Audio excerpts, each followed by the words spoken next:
chance, and I want to assume everybody is good until they prove themselves. Otherwise, And finally, by the way, as a matter of clarification, this program will be rolled out by national government, not by county government program. Even in terms of selection, I will not. I have already met the governors. They have given me the land. They are the custodians of the land. I have given them some of my money.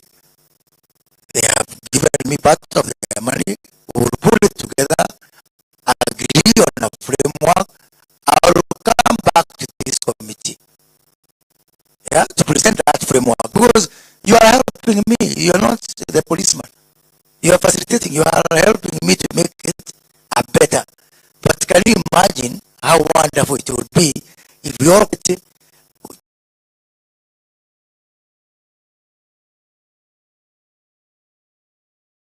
you will be judged as a generation, because it is our time. It is our generation, both in all levels of leadership. What did we do about it anyway?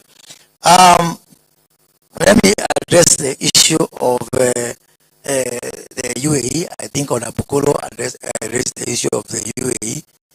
I am not aware of any consultants who are discussing with the Kenyan government. The Dr. Dani, the Minister for Trade, is my counterpart with the people there.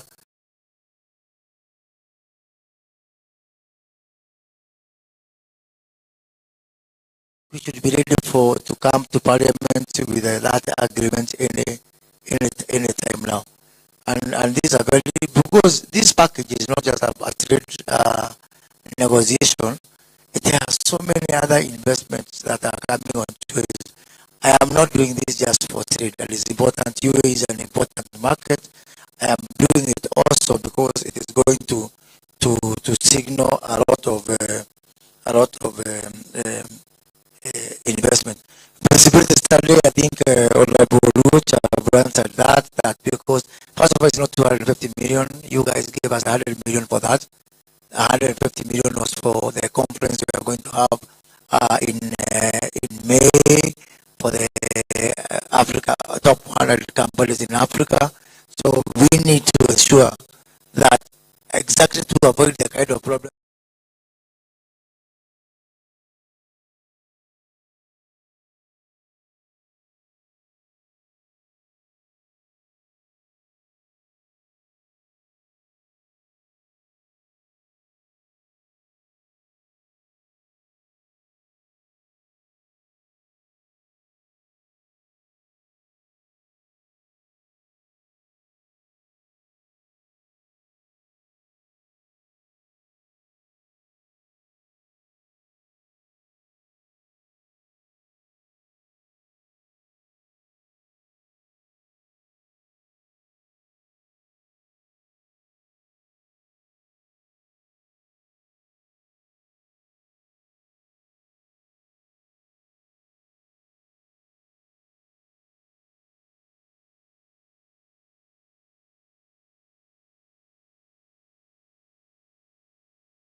In May for the top 100 companies in Africa.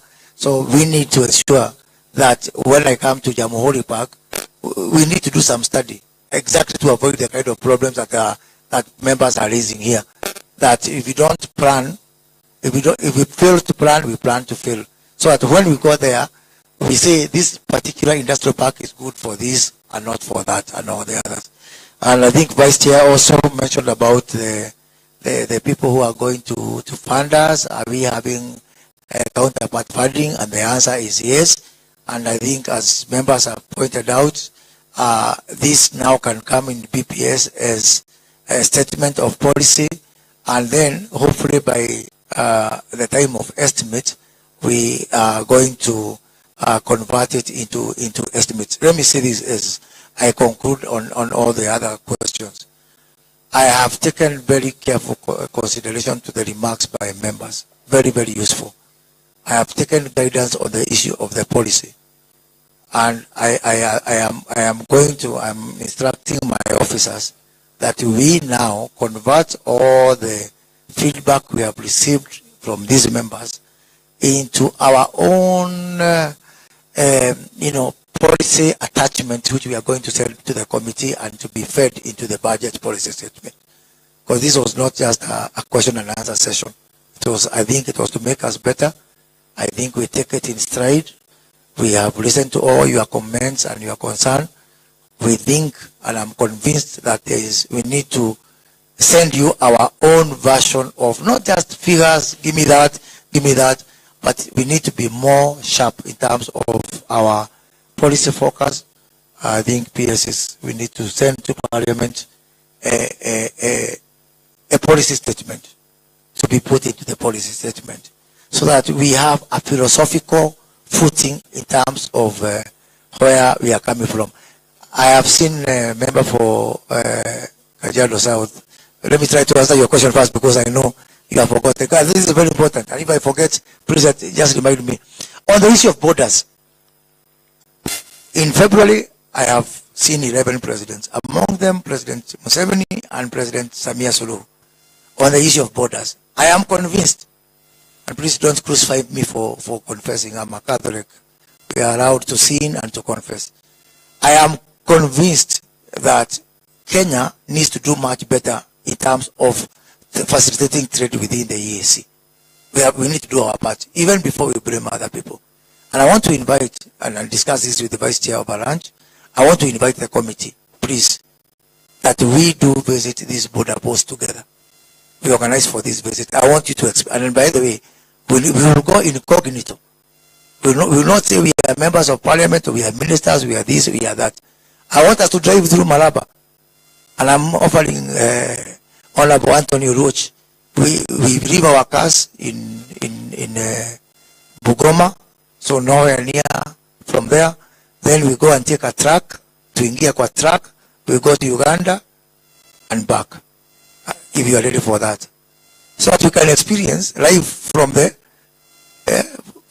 shoes of that guy in that truck who is doing our cross-border business. And I want to do the same with Namanga and with Loitoktok.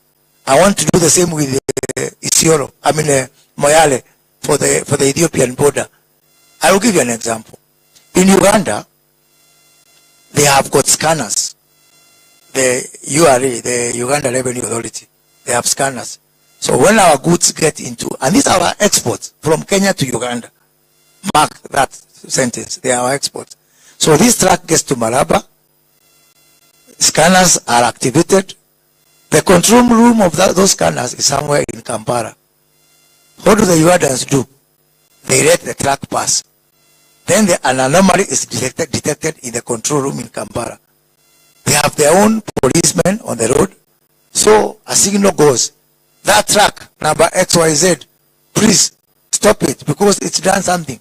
We have discovered an anomaly. So the police on the road, they stop it. They stop the truck on the road. Because of that, there is no queue from the Kenyan side crossing to the Ugandan side to facilitate our own business. What do we do? I'm saying the other way around. What do we do for Kenyans? We stop them at the border until they queue there. Is that reasonable? So you're accusing me of crying and complaining. I'm only 4 months. I'm just saying this. I'm only saying this because I want us to walk this journey together. Mheshimiwa of Roy Tok Tok. I want us to walk this journey together. And I want, the only thing that guides us should be common sense. I don't even want any law. Let us go there to the borders and ask ourselves, does this really make sense? Our president has said he does not even want to see a one border, one-stop border. We are going towards zero border. Yeah? Zero stop border. If we have to do this, there are some things we do differently. You and I have the same mandate, in terms of getting this done. So, Chair, with your kind intelligence, let's plan to visit all these border posts. Let's go and experience what our traders are going through. In doing so, I have the commitment of the President of Ethiopia, Prime Minister Abiy, President Museveni, and President Suluhu. As we do that, we are not doing it alone. They are sending their ministers and their teams to come and do that with us so that we can be able to feel life from the other end. CS, let us allow the member for... proceed. Yeah, Waziri, is about the issue of privatization. I'll answer it. You'll answer it, and then the issue of the office, Waziri, because it's been asked. Thank you. This one. Then we can go to the other. I want to answer this because it's, for me, I find it an unfortunate question. The so-called Kiambu County is in Nairobi County, and the so-called building is owned 27% by this ministry which you oversight. It's like being accused of being in your own house. I don't know what to do. We own that building, 27%. And everything we pay there comes back to us. We actually try to say, come there, many people, so that we are promoting our own goods. Thank you. Okay, so on the issue of privatization, I think it's a common factor, and it's a greater philosophy of government. That the government, it's not the business of government to do business unless it is absolutely necessary. Because the function of government is just to facilitate and enable. So when it is absolutely necessary to invest, you just incubate. Once it matures or it is sunk cost, you exit so that you can invest in other strategic areas. So we just don't divest just to keep the money, but we divest and then we invest in other strategic areas or priority areas of government. On the issue of investors and their products in the flour and the avocado sector. So as far as products are concerned, we are approaching it from a value chain approach. So my team is assessing that value chain in terms of the regulatory and the market structure, the process and the cost structure, so that we can see how viable the value chain is and how sustainable the supply chain is. And then we come up with intervention measures. As far as the investors themselves are concerned, they are a member of associations, like the one you're mentioning is the European Business Council, which we have engaged with them. We have identified the areas of reform. We have an action plan with them, and we have agreed that they will be assessing the progress after every 6 months. So we are on course. On the issue of legislative agenda, there are different stages of development. Some are under stakeholder workshops, after which we will share with this committee. But if you want them beforehand, we will share with you, Mheshimiwa. Thank you. Thank you. I think I'll just respond to about one or two. One was on the issue of diversifying our exports. I think that the potential lies, if you look at the 2022 export data, our leading export was tea at 18%, and horticulture at 14%, crude, animal and vegetable material at 10%, and we had textile at 5.9%, metal and other things at 4%, and coffee at 6%. So you can see the potential in terms of what then can we do more. The other issue that I would like to say is the issue of our industrial area. I know you have mentioned it. Chair, I think that we have a challenge as a country, whether our industrial area is actually manufacturing or buying things in bulk and repackaging. So that's a debate that we can look at. And some of those materials that are being used to repackage are declared as raw materials, so they attract sometimes zero tariffs. On Kiridi, I think we talked about the incomplete building. I have visited Kiridi. The building is 17 floors, and I think much of it is completed. What we have agreed with Kiridi, instead of waiting for exchequer, that they can actually rent off part of the building, which will then help them to finish the remaining building. So we are working with something, with the board of Kiridi, so that we can actually, because this has been an incomplete building since 2013, and I don't think we can continue to keep it like that. It's in a very strategic location. We'll also encourage sagas, like I think Scrap Metal, that are looking for office space from our State Department and others to also go and get offices there, so as a way of actually helping to complete that building. The other issue is we talked about mergers and whether we have sagas that we need or we need to do away with. I think that we have presented a very solid proposal. NMC, the numerical machines complex, has 1,200 acres in Mlolongo, which we can use to set up an industrial park for automobile. We also have a lot of people interested in green manufacturing, in electric vehicles, spare parts, brake parts, and we think that if we partner with stakeholders, especially a strategic partner to inject good money in the NMC, this is the company that produced our first car, the Nyayo Pioneer, and I think we need to do that. But we have a problem with its ownership structure. It looks like a baby that doesn't belong to anyone. So you have Kenya Railways, you have University of Nairobi, and they keep changing. So we are doing a cabinet memo to actually create a better ownership structure, because some of the members who are in the board have never even appeared there for board meetings. So it's like an abandoned child, but I think that we will do something. I talked about East African Portland and the industrial park for construction materials. It's a very viable thing. Also, East African Portland is sitting on nearly 30 years deposit of clinker. We are importing clinker because East African Portland, the rate at which they are harvesting their clinker is too low. So part of what we are also looking at is for them to find a strategic partner that can boost their clinker production. Then they will do this. Then they can supply clinker to other cement making factories instead of them importing from China, India, and others. And Rivertex, we have already talked about the issue of building an industrial park around Rivertex. We visited the company in Ethiopia. You saw it for yourself. SOX. If we can get other people to come and build their factories around Rivertex so that they can add value, make suits, make uniform, make socks, so that then we can do a better job. In terms of cotton, we have thought through this, and we are going to, next week we'll be in Busia, and I've already talked to Mheshimiwa. We are launching the cotton production in Busia, and we are doing it differently. The county government is registering the farmers by mobile and also by ID, and they will be provided with seed.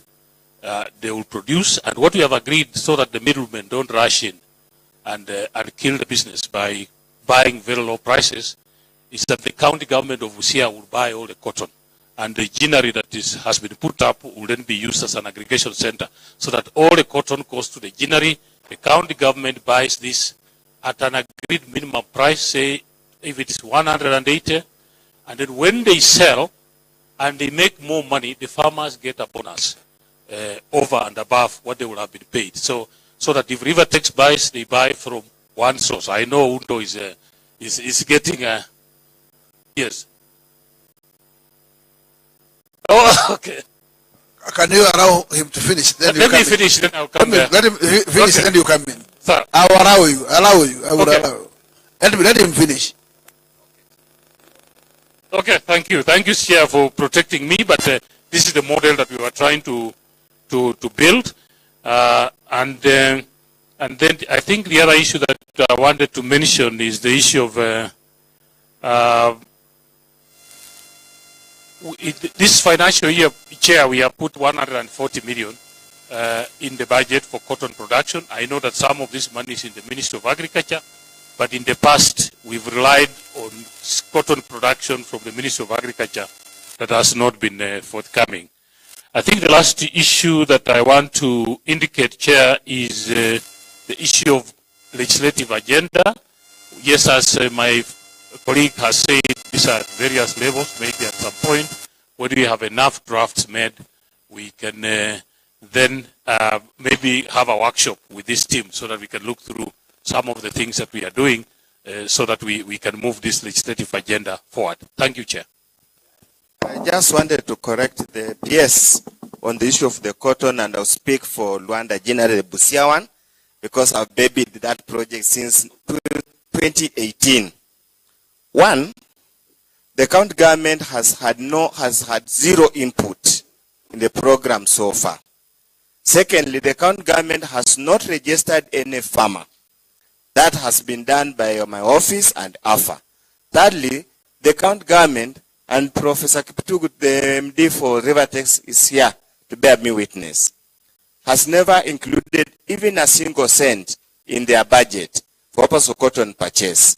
Even as we speak now, even the supplementary that they passed yesterday, there's no single cent for cotton support. Even the CIDP, that's the final end of approval, has no mention for support of cotton, for cotton growing. So, allow the Ginnery to run as a commercial entity. And that we have had serious and extensive discussion with the cooperative bank. We have had serious and extensive discussion with Thika Textile Mills. And we have had serious discussion with the Rivertex. Actually, there exists a tripartite memorandum to ensure that process moves on.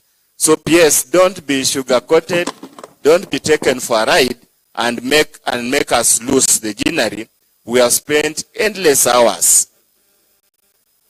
Even as we speak now, Chair, there is an audit query of about 45 million that was purportedly released by the county government during Governor Jamong's tenure that never reached the Ginnery, and the money was stolen. So don't take us to that route. Let us go as we have moved. If you confuse us, we with the people will take care of you. Thank you. Thank you.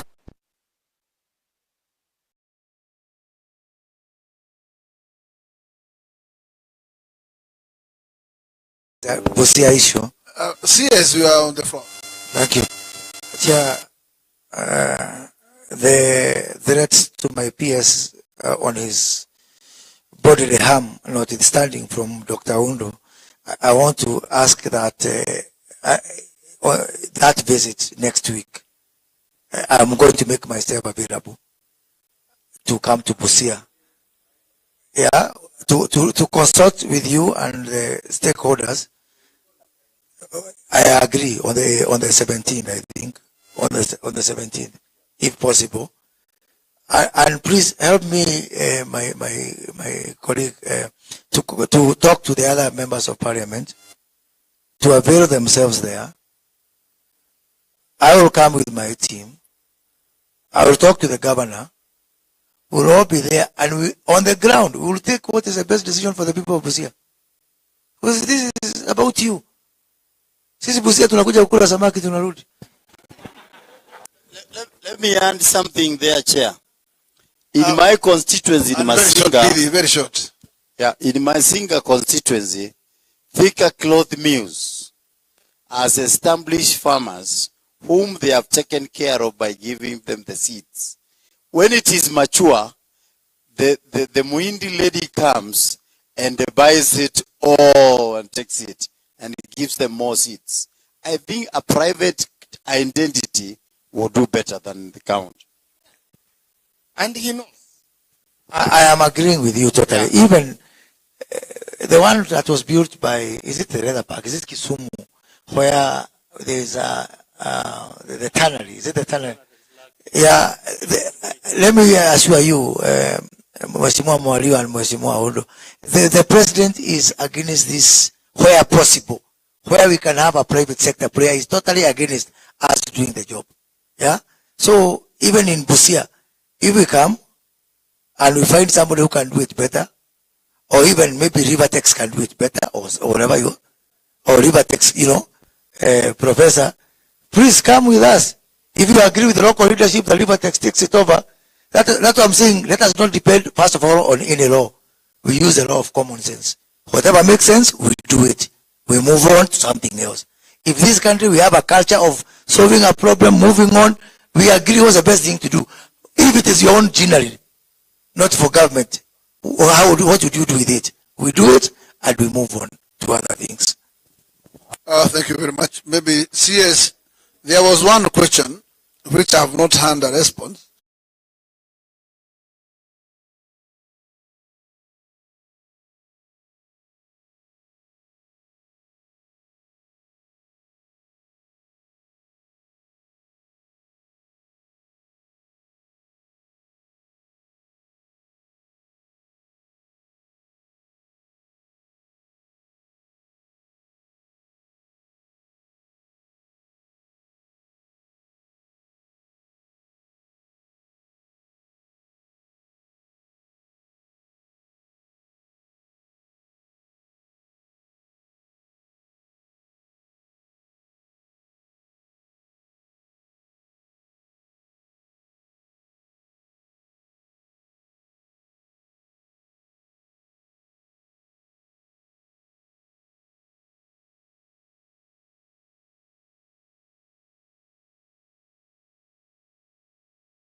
Who will introduce the rest of his team.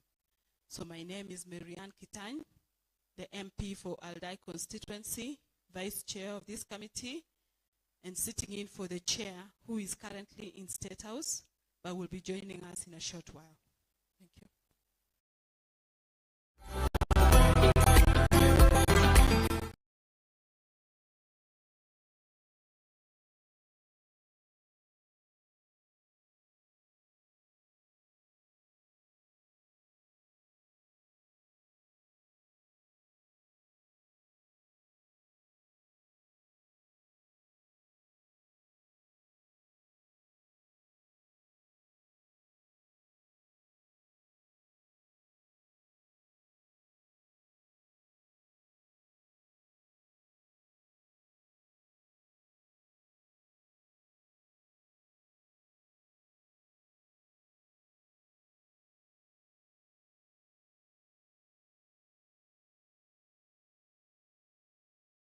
Constituency and a member of this committee.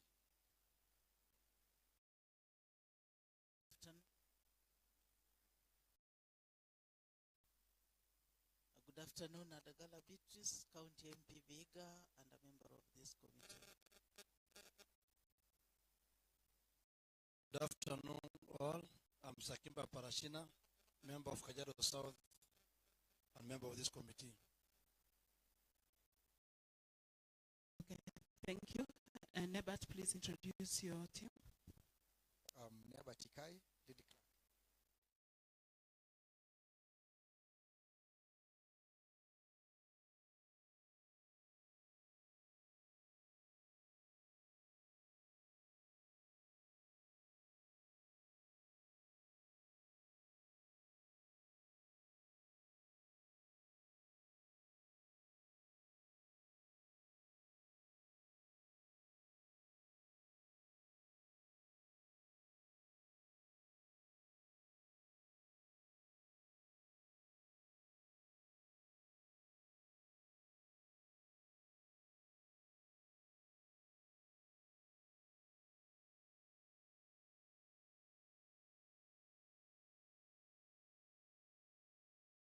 Member of Parliament for North Horr in Marsabit County and member of the committee.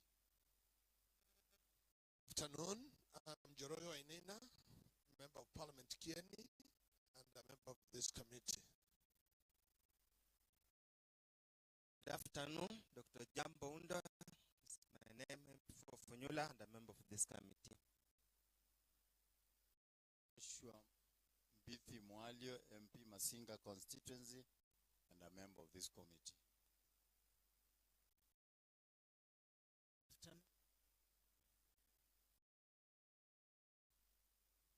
Good afternoon, Adagala Beatrice. Beatrice, County MP Viga, and a member of this committee. Good afternoon, all. I'm Sakimba Parashina, member of Kajiado South and member of this committee. Okay, thank you. And Nebat, please introduce your team. I'm Nebat Ikai, lead clerk. Thank you, Madam Chair. My name is Lois Olesia, Fiscal Analyst, Parliamentary Budget Office. Fiscal Analyst to the Third Committee. Good afternoon, Priscilla Saidi from the Research Office. Good afternoon, Muremi Mwangi from the Media Relations Department. Noon, Onesimus Kiragu, Sergeant at Arms. Good afternoon, I'm Cosmas Ahonya, Body Officer. Okay, thank you. So the CS can now introduce himself and his team.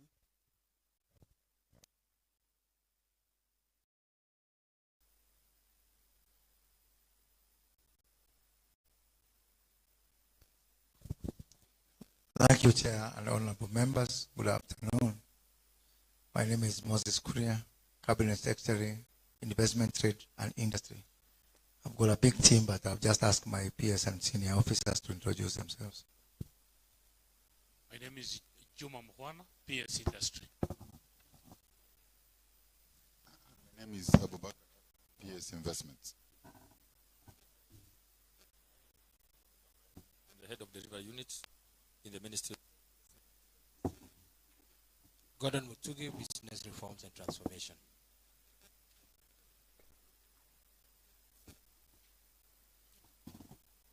Ishuru Kenas.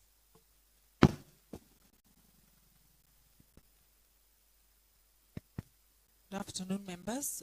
Lucy Namu for Kenas, Kenya Accreditation Service. Good afternoon, George Bankateto, Acting MD, Numerical Machining Complex. Good afternoon, honorable members. Fanol Kidenda, Acting CEO at Kenya National Multi-Commodities Exchange. Good afternoon, honorable members. Ken Chelule, Acting Excellence Authority. Good afternoon, members. My name is Dr. Calvin Onyango, Director General, KIRDI, Kenya Industrial Research Development Institute. My name is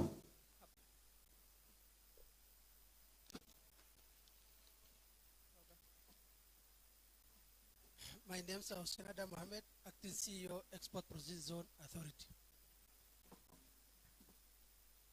Dr. Paul Kagura, Director HR Investments.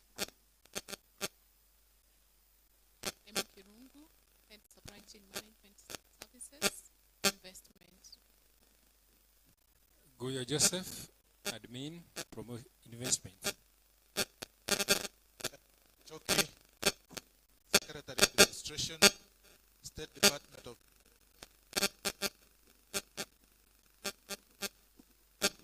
Evans Gilani, Finance, State Department for Trade. Philip Maida, Industry, Planning. Tienzao, Industry, Finance.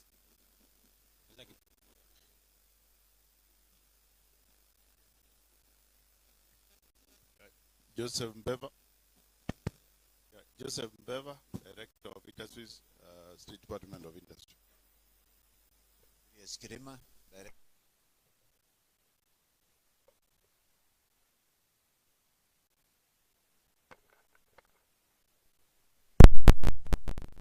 Masharia, Director of Agro Industries.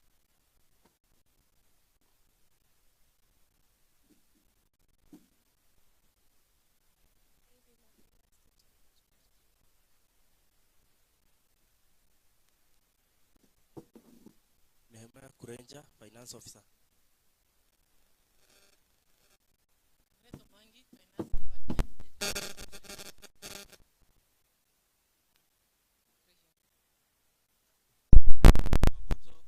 Industry Planning. We can't hear you. Yeah, I'm John Akoten, standing in for the CEO at Counterfeit Authority, or ACA. Patrick Kariuki, them. We've got a wonderful climate. People have to come here to live. We were made to get aware that there would be some changes in BPS, and most of those areas who have been adversely affected with what we can say under budget. Once again, this committee, as Vice Chair has stated, this ministry is the ministry that actually Kenyans are intending to see the growth. And the growth, one, is creation of employment, taking into consideration that we have over 70% of youths that are unemployed. We are aware that the areas to do with white-collar jobs, they are not anywhere near. And the only area to create opportunities for jobs is industries and manufacturing areas. I'm glad that the CS has taken his mantle very well, and I am a witness that he's doing the best he can to make sure that, in fact, this ministry, this very potential one, as we know it's a giant, but it was giant which potential was not well taken care of. It can now roll and at least give result to Kenyans as expected. See, as the BPS we are addressing today, to me,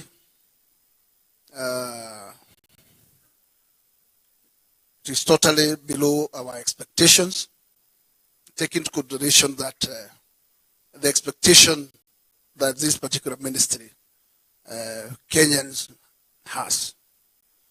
Failure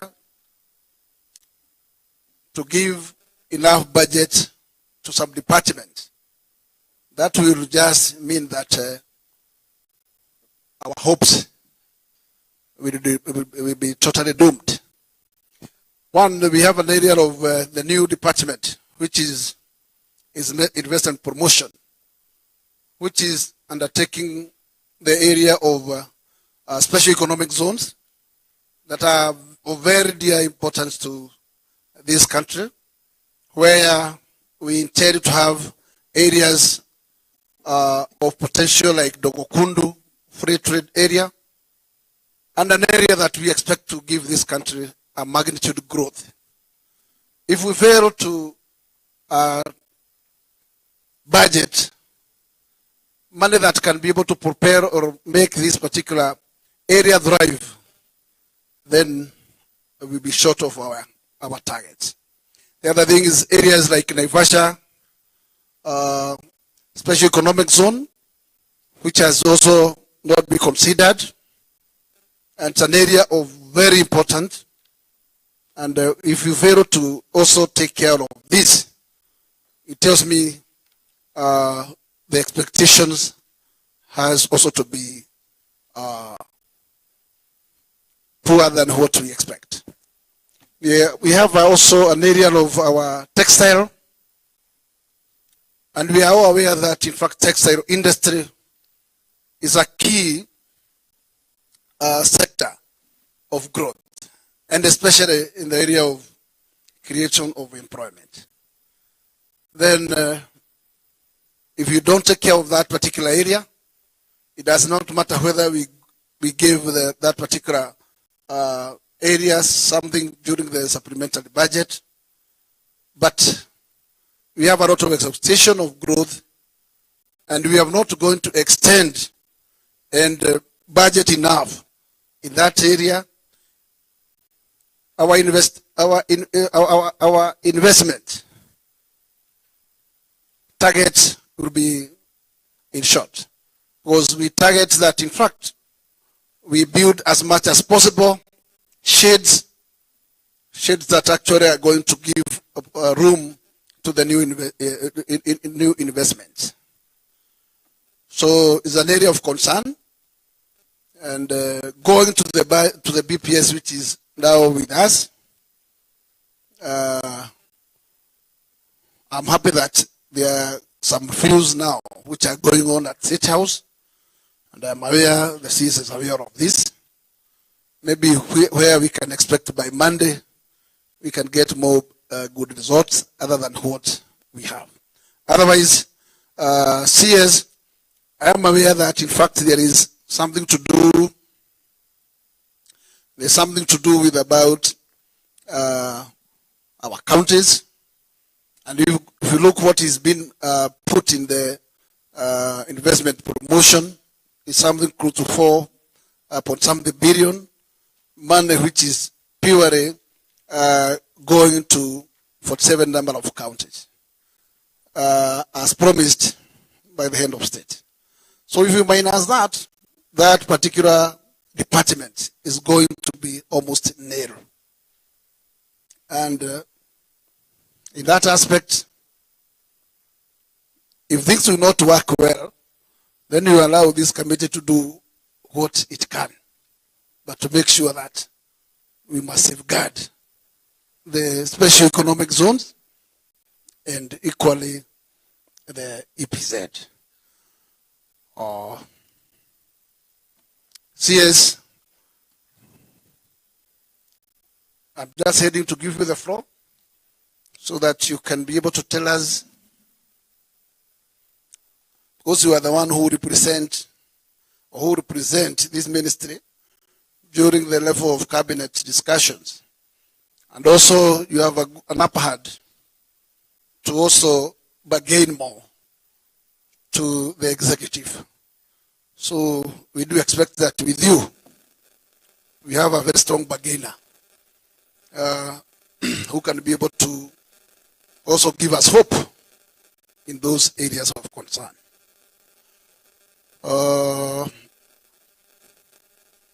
CS, for now, I want to give you an opportunity to present what you have, and then we can proceed on that order. Welcome, Bwana CS.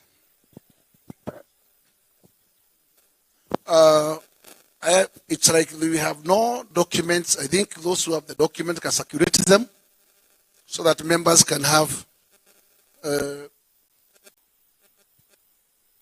those files to follow. Thank you. I think the documents are being circulated. Thank you, Chair. And I will take this opportunity, first of all, to thank you and honorable members for affording us this opportunity to engage with the committee and to present our vision, first on the BPS, but I think overall on the direction that we see this ministry playing in terms of helping the country and the government to achieve its objectives. Let me start from the outset, first of all, by apologizing. I know this session was supposed to take place last week, but myself and a number of my teams were involved in an investment roadshow in the Gulf countries. My PS for trade, as we speak, is in the UAE, trying to conclude a comprehensive economic partnership agreement with the UAE. So we are working around the clock to ensure that we do what we need to do to drive this country forward. I am also encouraged by this committee, the kind of cooperation we are receiving, to thank you for the support you gave us during the supplementary budget. But above all that, it's not a question of money. It's a question of us seeing the same picture in terms of the critical role of production in this country. I'm saying production because today people are talking about debt. We are talking about interest rates. We are talking about exchange rates. Those are not the problems of this country. those are symptoms. They are not the disease. The disease of this country is acute lack of production. That the productive economy is not working. We're just changing money between pockets. But if you ask yourself, what is that money producing? No country in this world can develop without production. And in my many tours across the world, it's becoming very clear that countries that are developing or becoming prosperous are only countries that are engaged in active production, meaningful production, and production at the right place. Because you can also have,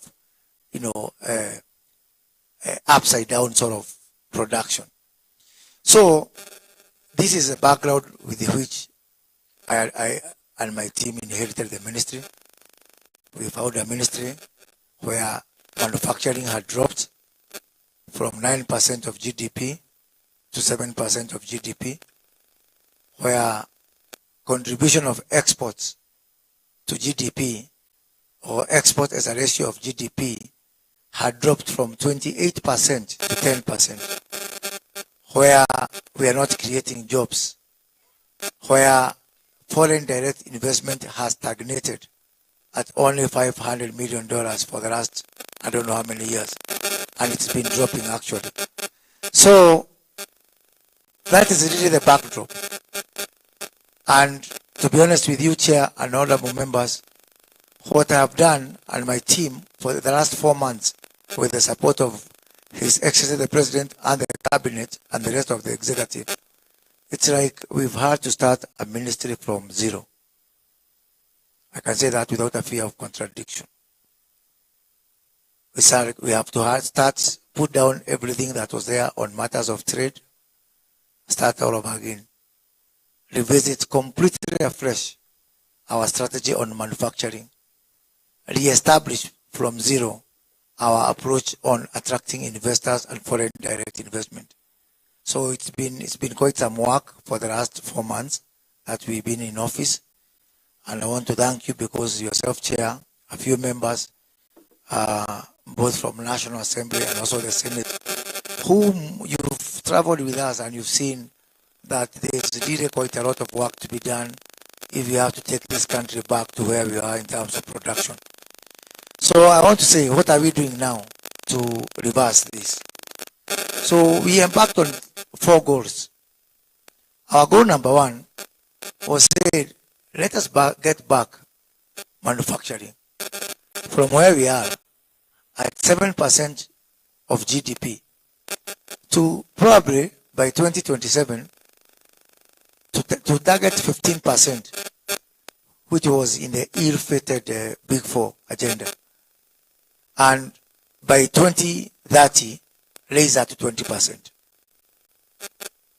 So all the topics that you have mentioned, very well, Chair, are geared to getting this back country, first of all, to where we were supposed to be in 2016, 2017, when we created the Big Four agenda. And we said that we need to raise this to 15% of GDP. That was abandoned for reasons that you and I know very well. So we lost it. We lost the momentum. We lost the trajectory. So instead of jumping from 9% contribution to 15%, which was supposed to be in Big Four agenda, we actually dropped and came to 7% instead of increasing. Instead of increasing our export contribution to GDP, it actually dropped.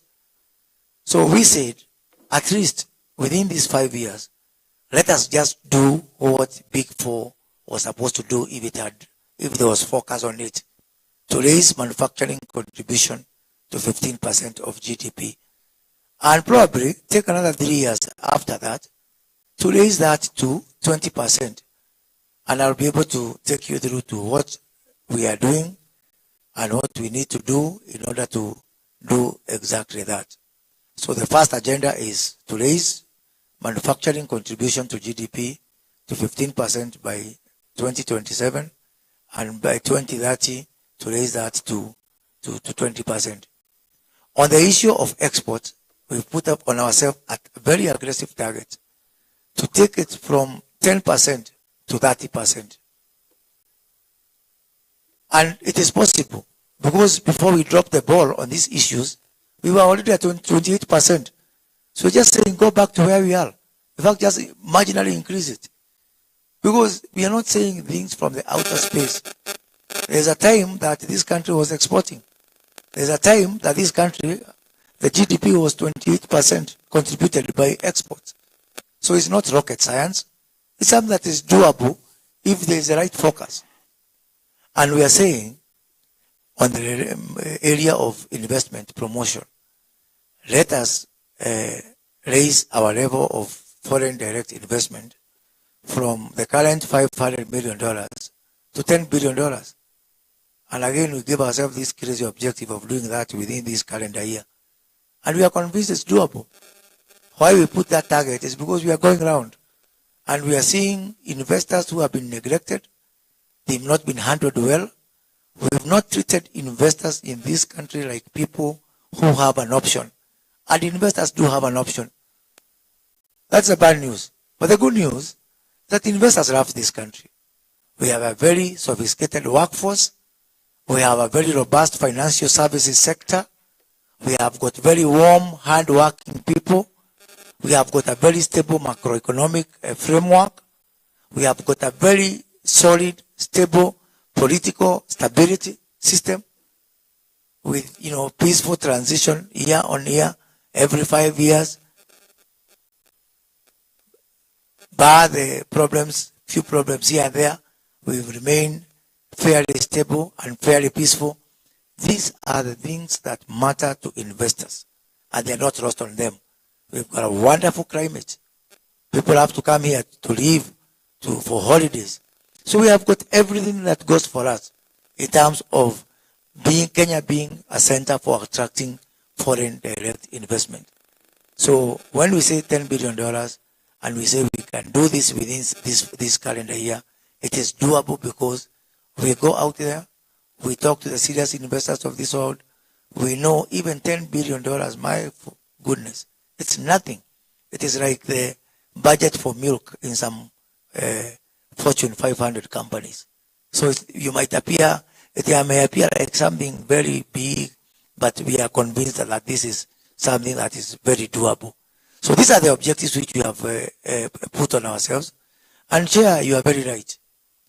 Let me give the background to which the BPS was prepared. As you know, and yourself, Chair, and myself have been in this committee, the budget committee for quite some time before my current role. Budget making process starts immediately. The old budgets or the preceding budget kicks in. That is on the 1st of July. That's when now departments start collecting their documents and putting together sessions, sector working groups. So budget making is not a static process. It's a continuous process. And by the time that this budget policy statement came to be prepared, as you know, there's a statutory, constitutional timeline for preparation and presentation. The current government had not fully seized itself of all the issues that needed to be in a budget policy statement. So we found ourselves in this situation. Here is a Kenya Kwanza plan, which talks very, very loudly about issues of job creation, value addition, manufacturing, industrialization, vis-a-vis a budget policy statement which was largely borrowed from the previous government. And governments exist in perpetuity. So you cannot say I'm stopping this particular process from going on because I have a new plan. So because of the adjustment nature of having a new government, some of the issues, if you look at the budget policy statement, and when I say that some of the issues that I'm having to deal with as a ministry were actually acquired from the other government, it is actually to prove, that this ministry and issues of production were neglected. If you want to know how neglected they were, just look at the current version of the budget policy statement. It is actually the presentation of the neglect, where we keep on talking about jobs, and we keep on talking about, having, macroeconomic stability. But when it comes to doing those things that are supposed to achieve that, you find a very big difference. So the exercise that is going on within the economic team, the presidential economic team, the process that is going on within this, esteemed committee and this engagement is actually an effort now to bridge between the BPS as we acquired it from the previous government, and now to input into it our very lofty aspirations and ambitions when it comes to the issues of production. And I want to thank you very much, because you have actually taken as a committee cognizance of that fact. We look forward to working together. I want to confirm to you that His Excellency the President is aligned, and his entire team, economic team, that we need to do something to remedy the sort of mismatch between the Kenya Kwanza plan, the Kenya Kwanza ambitions and aspirations, and actually the empty shell that we have acquired in terms of budget policy statement. So if I seek your indulgence, Chair, is to tell you now, because I don't really want to dwell much on the BPS as currently drafted or constituted, because it is going to be informed by this discussion, is to briefly tell you that other than what is in the BPS, what else is going on within our, and which you would want to see in, may I call it, BPS 2.0, that is different from BPS 1.0 as we acquired it. So we have got 4, 5, 6 budgetary proposals or areas, and quite a number of non-budgetary policy areas that I'm going to take you through, that we seek the indulgence of your committee to be able to actually create a match between the BPS and the Kenya Kwanza plan, and where we think really we need to take this country in terms of job creation. The first area is on the special economic zones. And the special economic zones are important. Why are they important? Because, first of all, this is where the world is going. Governments are realizing that they need to create some areas that are conducive to attract investors, to create incentives. We saw it in South Korea. We were there in November with the president. I've been going around other countries. Even rich countries are creating special economic zones. So we found it is necessary. Some of these special economic zones in our country were created a long time ago, but there has been more motion than movement in this area. So we want to be, and within this first year of the Kenya Kwanza full budget, to end this story, never-ending story around the special economic zone. Less than 2 weeks ago, we were in Dongokundu with the president, and we actually officiated over the first investor to enter the special economic zone of Dongokundu. We've been given a target. We've been told that there's a port, there's a berth that's being built there by the Japanese using a loan, that there is some roads which are being constructed, power and water, and this would be delivered by the year 2026. And we sat down with the president and said, there must be something wrong. If we are going to wait until 2026 for us to get investors and to create jobs and that are required, and to generate the level of investment that we require in this country, and we have to wait for 3.5 years up to 2026, then there must be a serious problem. So what did we do? We sat down with stakeholders, sat down with the county government of Mombasa, we sat down with all the other people, Kenya Power, name it, all these people that we require are working together to deliver this. And he said, can we come up with a strategy that would see, as the president puts it, chew gum and scale the stairs at the same time? And we said it's possible. Today, Taifa Gas a Tanzanian company, which is investing close to 15 billion shillings in that project. They are on the ground now. We've broken ground. Do we have the bath at the port that is being built there? No. Is there that 3 kV line which we are told to wait for? No. So many of these things. Do you have the big water supply that is supposed to come from Zima water project down there? No. But we say that there need to be some practicality. We need to do some things that enable investors to continue putting up their investment while we try and deal with the other things. So as we speak now, Dongo Kudu is live because an investor is there. Within the next 2 months, I'm expecting to take more and more and more investors down there. So we need support from this committee as we look at the big infrastructure issues, as we look at the port, as we look at the road, as we look at the power, to get at least some investment, some money, some funding, to be able to do some other downstream work to enable investors to get into Dongo Kundu. I moved to special economic zone in Naivasha. A lot of money has been put there by the previous government. Yes, it is probably 40 to 50% done, but we need to complete it.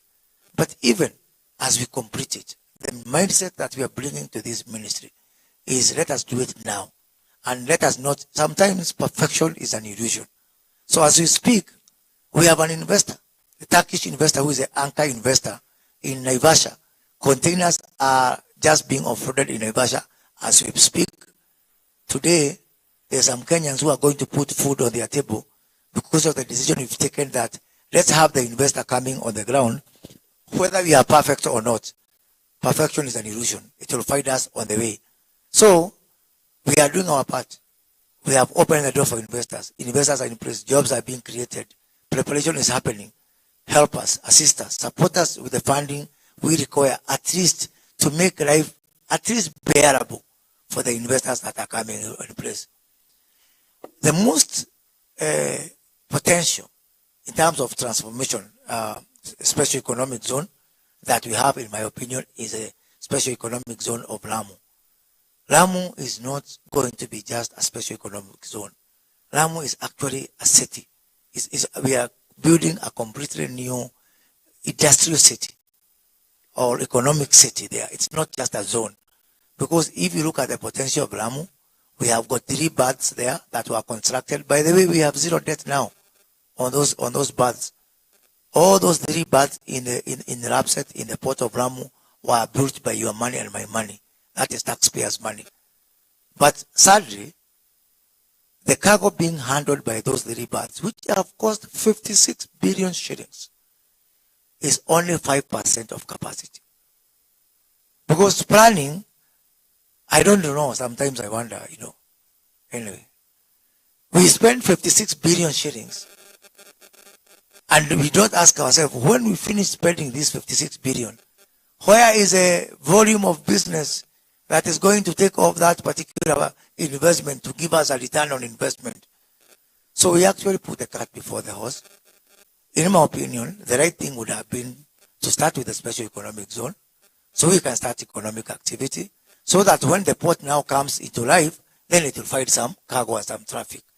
So here is where we are. We cannot live in crying and blaming others. We need support.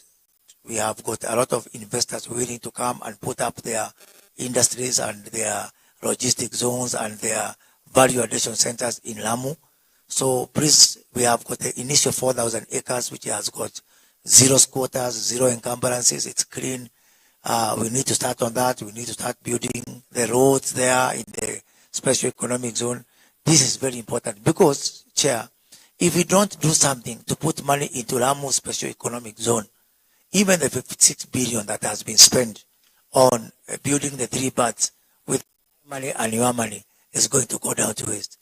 If we don't spend some money on the Lamu special economic zone, even other investors, because Lamu has got a capacity of 20 extra baths within this coastline of Indian Ocean. Lamu is the most potential in terms of expandability space. Dongo Kudu has 6 more in addition to the 1. Mombasa, Kilindini has got only 3. You can only expand with 3 berths. So if we want to expand our logistical, coastline, the potential, the only place that has got real potential for growth is the port of Lamu. But there's a chicken and egg situation. If we don't start the special economic zone now, then there will be no justification for even private sector investors to come and build the 20 extra berths. If you don't start the special economic now, even 3 berths that you have constructed with taxpayers' money are going at 5% capacity utilization. So that is another reason why we need support in the Lamu Special Economic Zone. I moved to Kenani Special Economic Zone. Kenani was built as a leather park. The good news is it is 75% completed. We need your support to complete the other 25%. And in any case, support or no support, we have also decided that within the month before end of April, we are inviting investors in Kenani Leather Park as a special economic zone. Why is Kenani important? Kenani is important because today we have got a lot of skins and hides that we get from our livestock. They go down to waste. Our capacity utilization is very limited. A lot of our communities, our pastoral communities, they depend on our livestock for their livelihood. This year alone, the last calendar year, 2022, we lost animals worth $1.8 billion. That is over 200 billion shillings of animals that were lost to drought. Meat was wasted, skins was wasted, hide was wasted. Opportunity was lost that we could have used for value addition. These 200 billion shillings plus is not from rich people. It's from poor people. To me, it's criminal. Because if it's from rich people, someone can understand. But this is what I call sometimes conspiracy against the poor.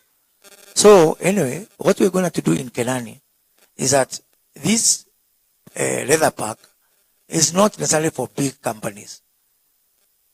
Big companies are going to only do the off-taking.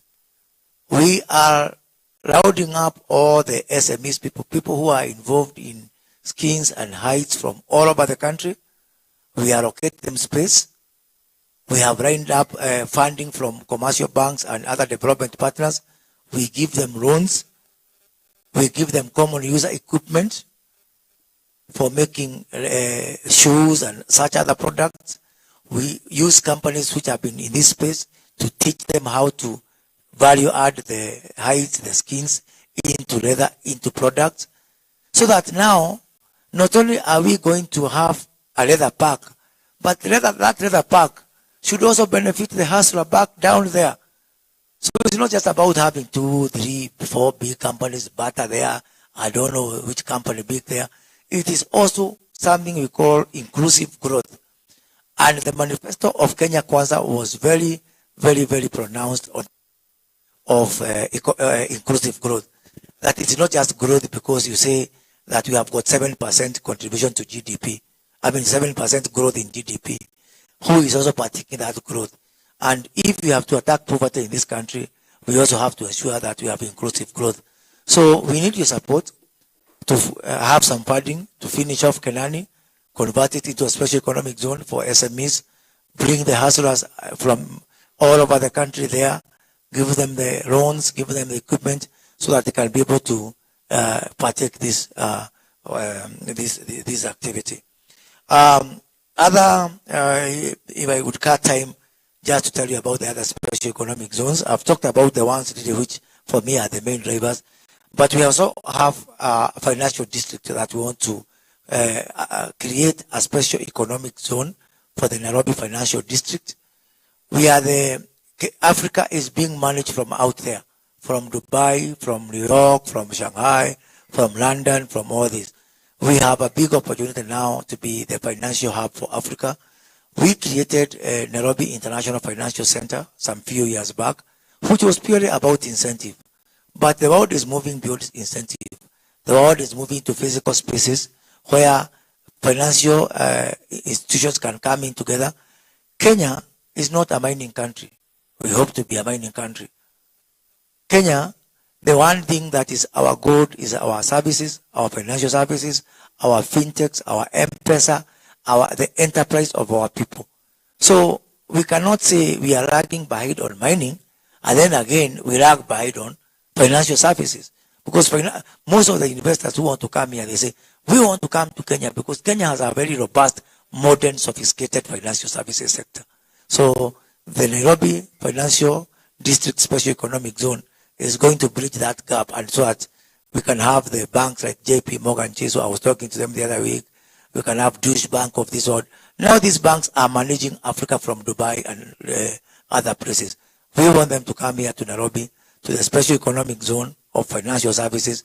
So as we have got Special Economic Zones for manufacturing and for other things, we also have a Special Economic Zone for one of the mainstays of our competitiveness, that is a financial district. So we also have the Numerical Machine Company. Most of you know it as that company that gave us a Nyayo Paniaka. A lot of work is happening within the NMC. They are now housed at the railway. I have conspired with my colleague C.S. Mulcomen to chase them out so that they can think out of the box. So they have got land in Adiriba. We have agreed, and that's why I've dispatched one of my most experienced officers, George Makate, to be the acting CEO there, so that he can be able to take off the new vision for a Numerical Machine Company, which is going to be a special economic zone on the area of green engineering, all the materials that are being used by Kenyan, by Kenya Power, by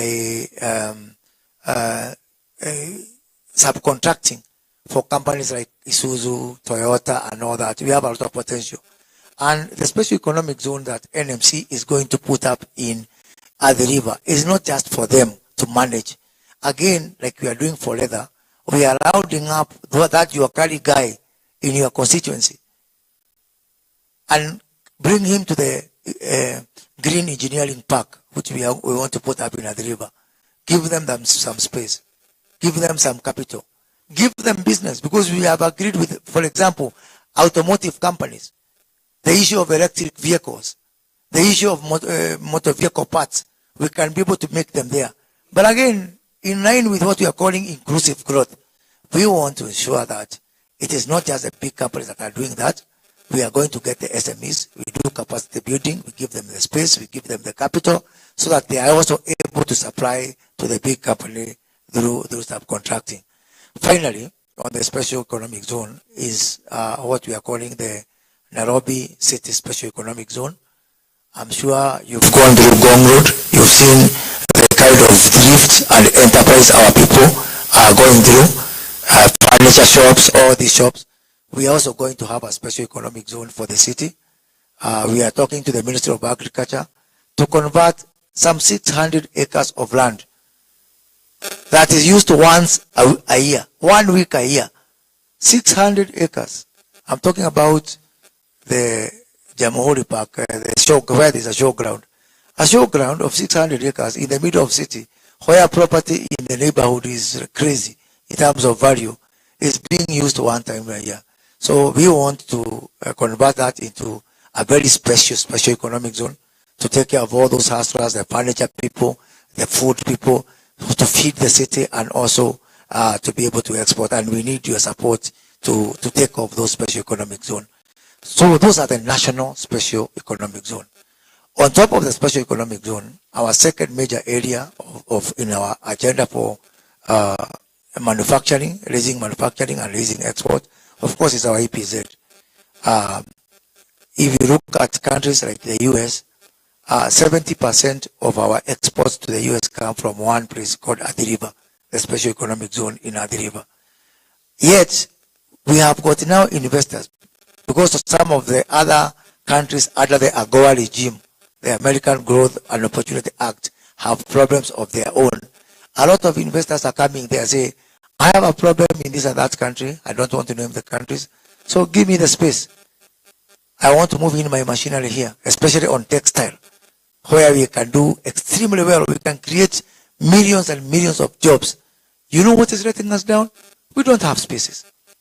Today, I have got a waiting list, which I think if you go by the current speed, this waiting list of people who want to come in, some of your committee members, including yourself, the chair and the vice chair, and some of the committee, you are with governors in Ethiopia. When you were there, you saw some of the investors there. You see what Ethiopia is doing. If I go with the current funding space as existing in the BPS now, it will take me 23 years to finish just the queue that we have on people who want to come with their money, with their machinery. All they are saying is, please kindly give me manufacturing space. I want to be here because I want to take advantage of the AGOA. We are now in discussion as trade ministers from AGOA on the extension of AGOA beyond 2025. Sometimes I ask myself, even if we get extended, for what? If I can't satisfy Africa, forget about Kenya, is not utilizing 0.05% of what we can, it's just for one product called the apparel. If you take a country like Sri Lanka, I'll just give you an example. Sri Lanka has a population of around 20 million, less than half Kenya population. So who needs a job more? The Kenya of 56 million people or Sri Lanka of 20 million people? Yet, Sri Lanka has got 500,000 jobs. 500,000 jobs in the apparel sector. Yeah? And we have got 50,000 jobs. They are exporting $4.5 billion worth of apparel to the US. We are exporting only $500 million. They don't have preferential treatment in the US. Kenya enjoys duty-free, quota-free access to the American market. So just by going by Sri Lanka, we can at least create, on the very minimum, from this sector of apparel only, 3 to 5 million jobs easily. What is holding us back? We don't have spaces. Investors are coming, they are going. They are going to Benin. Can you imagine? I'm not sure even many members know where Benin is on the map. Benin is beating us. Investors are moving to Benin because they cannot get space within our EPZs to be able to expand. So we seek your support to fill up at the river. 200 acres we have there can just create 2 million jobs instantly on apparel. I know because in December when I was in the US with the president, I sat down with the American Association of Fashion and Apparel. They have got all the big buyers, the Costco's, the Walmarts, and name it, all these big people, JCPenney. And we agreed with them. I am giving them actually an office in my office as an association so they can be close to their supply. Yet, we are not moving because we don't have space. We are not moving because River Tex is not moving. We are not moving because very basic things that we can be able to do. We really need to think that jobs are not going to come by miracles. It is when we create a conducive environment for investors to come here and manufacture and export and bring in the foreign currency that we are going to whatever. So I need your help to set up, fill up at the river. Behind River Tex, there is another export processing zone which we have set up there. I'm going to gazette it before Friday, so that we able to also get the raw materials from River Tex into that particular EPZ, which has got it has got investors anyway. It has got already ready-made investors who are ready to move in there. So we need your support on that. So the other area, and I think Chair has already touched on this, is on our counties. All this is good. Having special economic zone is good. Having export processing zone is good. But we also need to ensure that we also have inclusive growth. We cannot have inclusive growth if we have got industrialization only in Nairobi, Mombasa, Eldoret, and the large towns.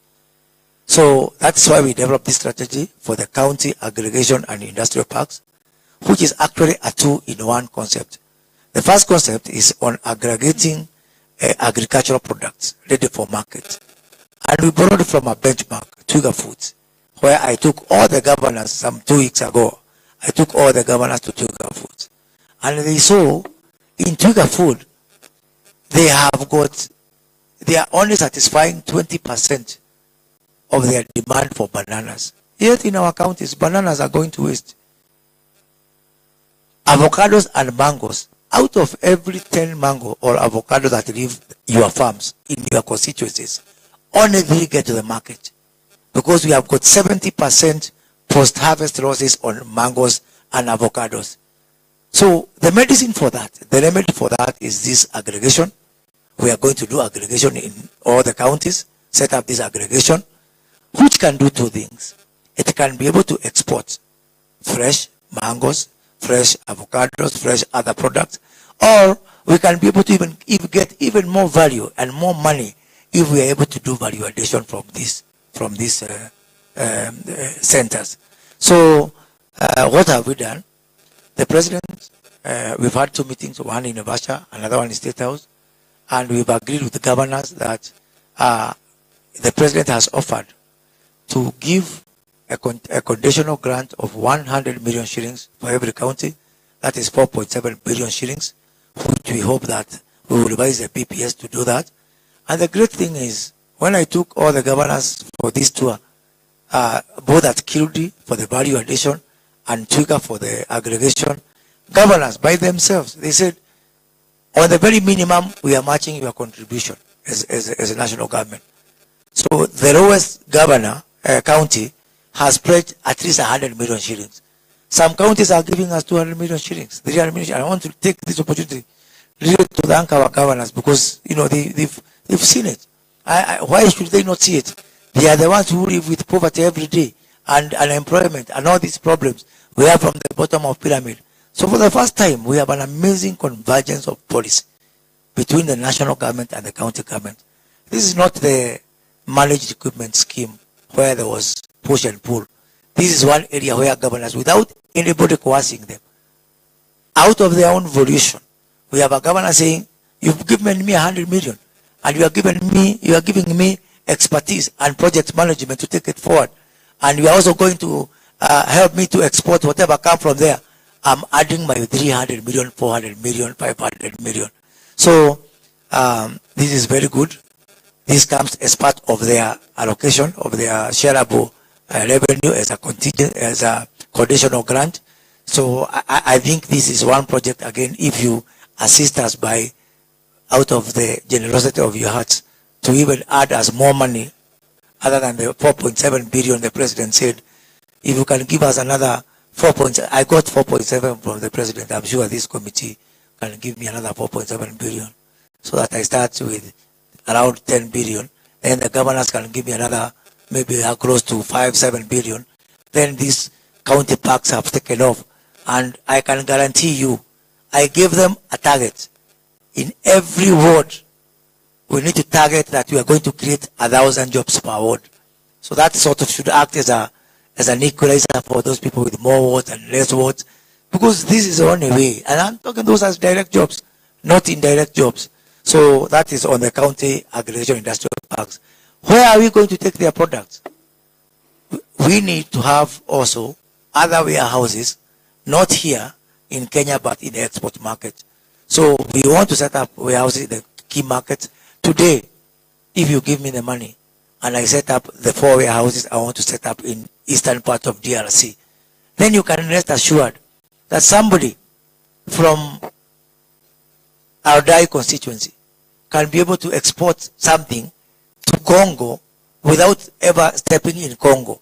Because the government is going to go to Congo, set up those warehouses there, take up products from the Nandi County Industrial Park, use RFID and other labeling, send it there, and then they send you, Mr. So-and-so, your mangoes, your avocados, your whatever have been sold. This is a customer, this is your batch number, the money is in your account. This is again making our export, not just exporting, but making our exports to be, to be inclusive. To have somebody, even that hustler down there who does not have a passport, will be able to, partake into this export, which is today the preserve of other, the big players. So how do we then now, in those markets, how do we promote? So we have told the people on the ground, please produce. We have the county industrial park, we have the special economic zone, we have the EPZ, we have done that, we have produced, and we have got even that warehouse there. How do we now then promote our export? So to do that, we are seeking the support of this committee to change the model of our, what do you call it, trade attaché, the current trade attaché. Today, the trade attaché who is supposed to promote our export, he is lost somewhere he's lost somewhere in the embassies. And what we want to do, we want to use one of our state corporations known as KEPROBA, Kenya Export Promotion and Branding Agency. We are actually, to make it, that name sounds unworthy even to many people, and it's not recognizable out there. It is not in line with other conventions of similar bodies out there. So to make it in line, you'll be sending some proposals for amendment to rename it into the Kenya International Trade Agency. And then we want to open offices all over our key markets, so that when I go to DRC, I have an option. I can go to embassy in Kinshasa, but maybe let me use South Africa. That's the best example.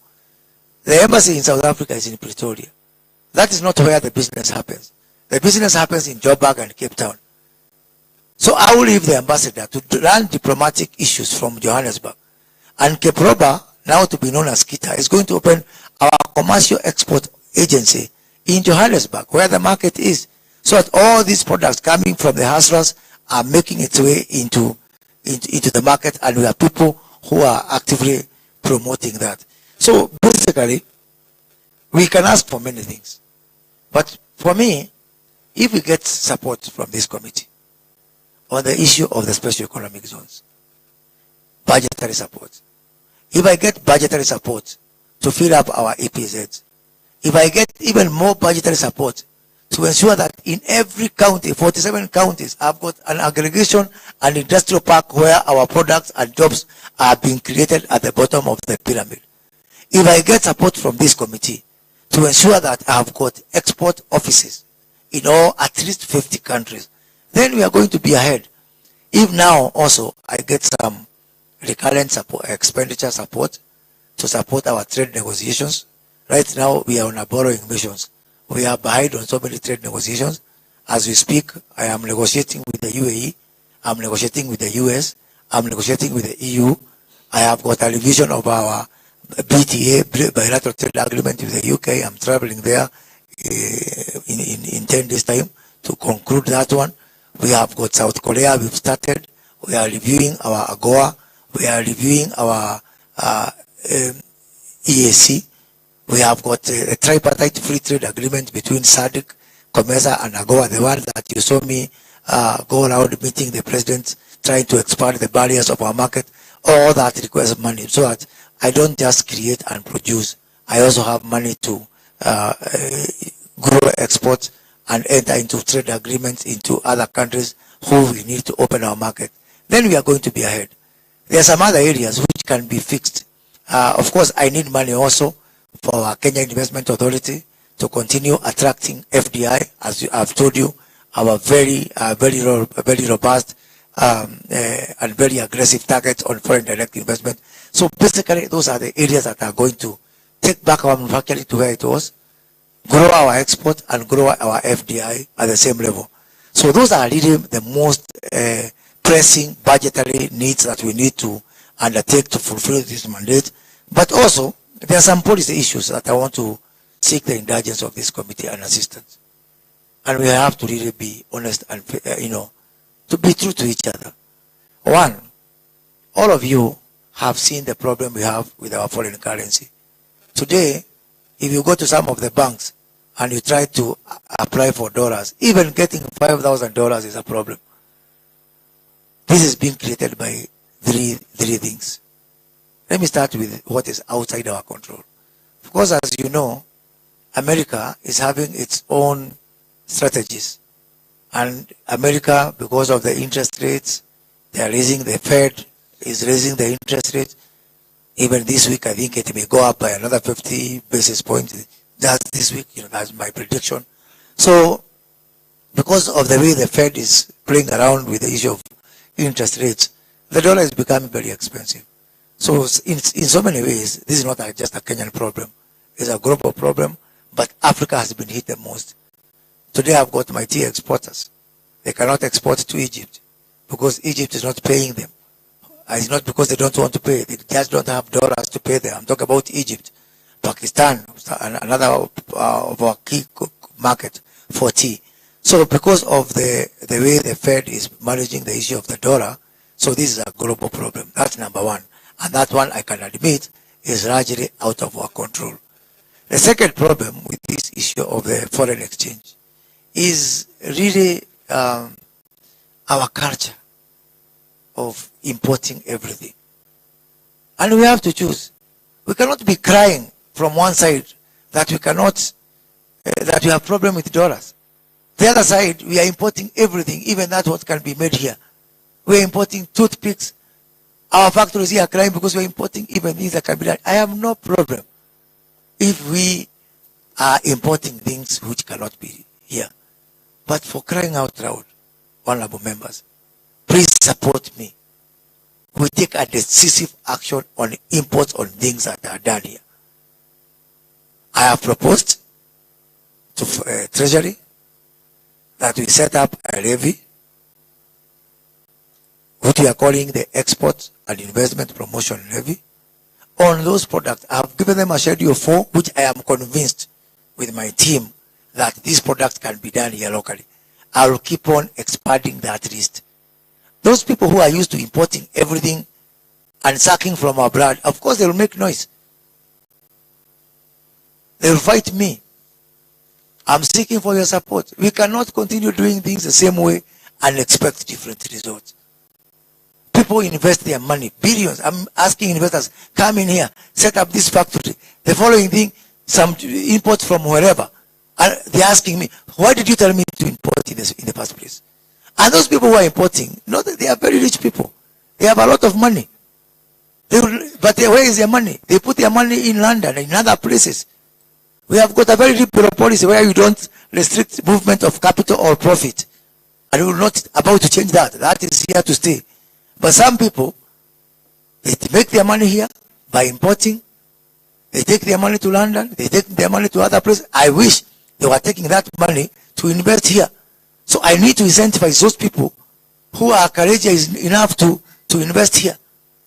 Because don't look at it just from taxes or from jobs. Look at it when we import. This month alone, there's a product called billets, which is a steel product. We are going to import billets worth 16 billion shillings this month alone. 16 billion is not being imported in Kenya shillings. It's being imported in dollars, in hard currencies. There are people here, 16 companies, 17 companies, which have invested in manufacture of that product called billets. What am I going to say to them? That you allowed us, you told us to invest in here, you are even going all over the world, asking for more investors to come here, and here to us who are here, then you kill us through imports. Every country protects its own manufacturers. Every country protects its own investors. Even if we don't do it, the other day, I was in Uganda talking to President Museveni because one of our steel companies here cannot import iron ore because Museveni has said, no way, you are not going to sell our iron ore in, raw form. He's ahead of us. He's thinking for his people. He says, value add here if you want my support. I had to go there and form a partnership with him on how we are going to actually approach this issue. And he sent a delegation to our president, a very senior minister, to work with me on this particular issue. So don't be, some people come and tell you, no, these are barriers, these. National suicide is not an international obligation on the side of Kenya. We are not going to commit suicide and say this is part of international treaties. We are going, as long as I'm minister in this ministry, I'm going to entrench our national interest first. Kenya first, and our people first. Let's look at the other thing that is really an intervention I want Parliament to help me with. You look at the dollars. Yes, I've told you the external shocks because of the Fed and the strengthening of the US dollar. We have got this problem because of those importers who want to import everything and they are protected by the Kenya Association of Manufacturers. who I'm told I've looked at our statutes. I have not seen anywhere where KAM is recognized in our statutes. So I'll do what is good for the country. But also, and this is an appeal, I want you to talk to the governor of Central Bank. I don't know why he's lifting his foot from the pedal.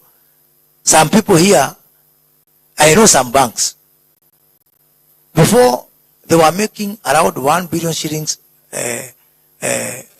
revenue on forex business.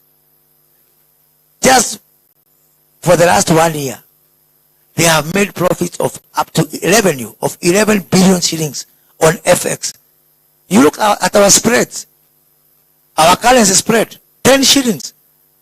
Where did you ever hear of a spread of 10 shillings between buying of dollar and selling of dollar? I know some of them, and I want them to come out voluntarily, but don't want to spoil people's businesses, who are holding up to $4 billion in cash. One bank, in dollars. What is it for? What are you holding dollars for, if you believe in this country? So I want to ask the governor of Central Bank also to be tough on these banks, because other than the external shocks we're having, they are holding on to the dollars, and we really need to your support on that. So the other thing is we need your support on the issue of cost of living. As you know, we are being hammered out there every day. Cost of living is high. Some very unfair market practices on the side of some players. And as a government, we have got two options. We can do something as a responsible government and intervene. And we have decided to intervene.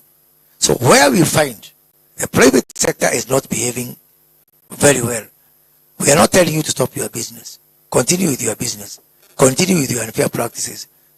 Don't say the government of Kenya is strangling you or forcing you to do things. Nope. We believe in free market. We believe in liberal economy. But we reserve the right to intervene. So when you hear noises out there, oh, government is importing edible oils, government is importing rice, government is importing, we are a responsible government. We've done our studies. We've done our forecasting. We cannot gamble with the stomachs of our people. We cannot gamble with our breakfast, our lunch, our dinner table. So we are, some of these institutions, the Kenyan National Trading Corporation, was established in 1965. And why it was established in 1965 is to play a role so that where the markets don't behave in a certain way, we come back and we intervene and we play our role, so we seek the support of Parliament. And finally, is on the issue of privatization. Some of the areas like investment promotion, I have not asked you for a lot of support, because my ministry, through the Kenyan Development Corporation, we still own a lot of assets we should not be owning. And our way of bridging some of this gap is by selling off some of our non-strategic. Well, government owns 40% of some alcohol company. Let me not name it.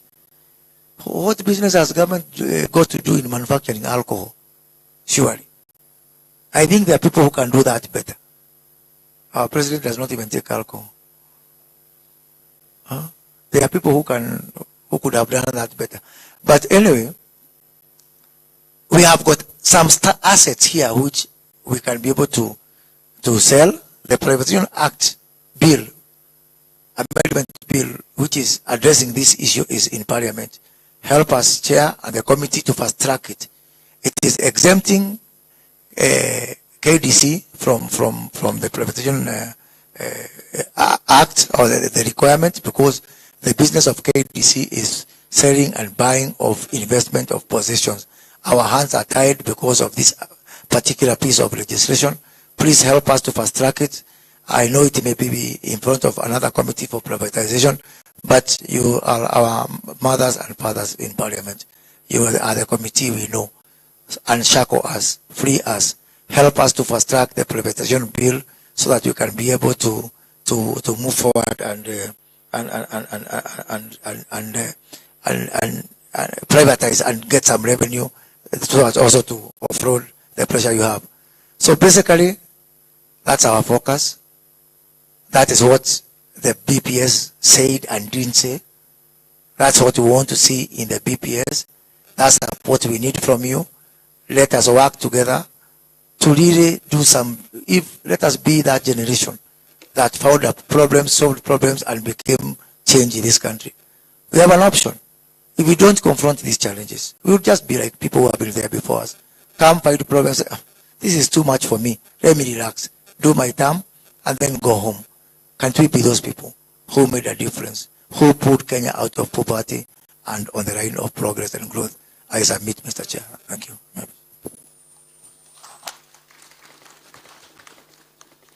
Thank you very much, Bona CS.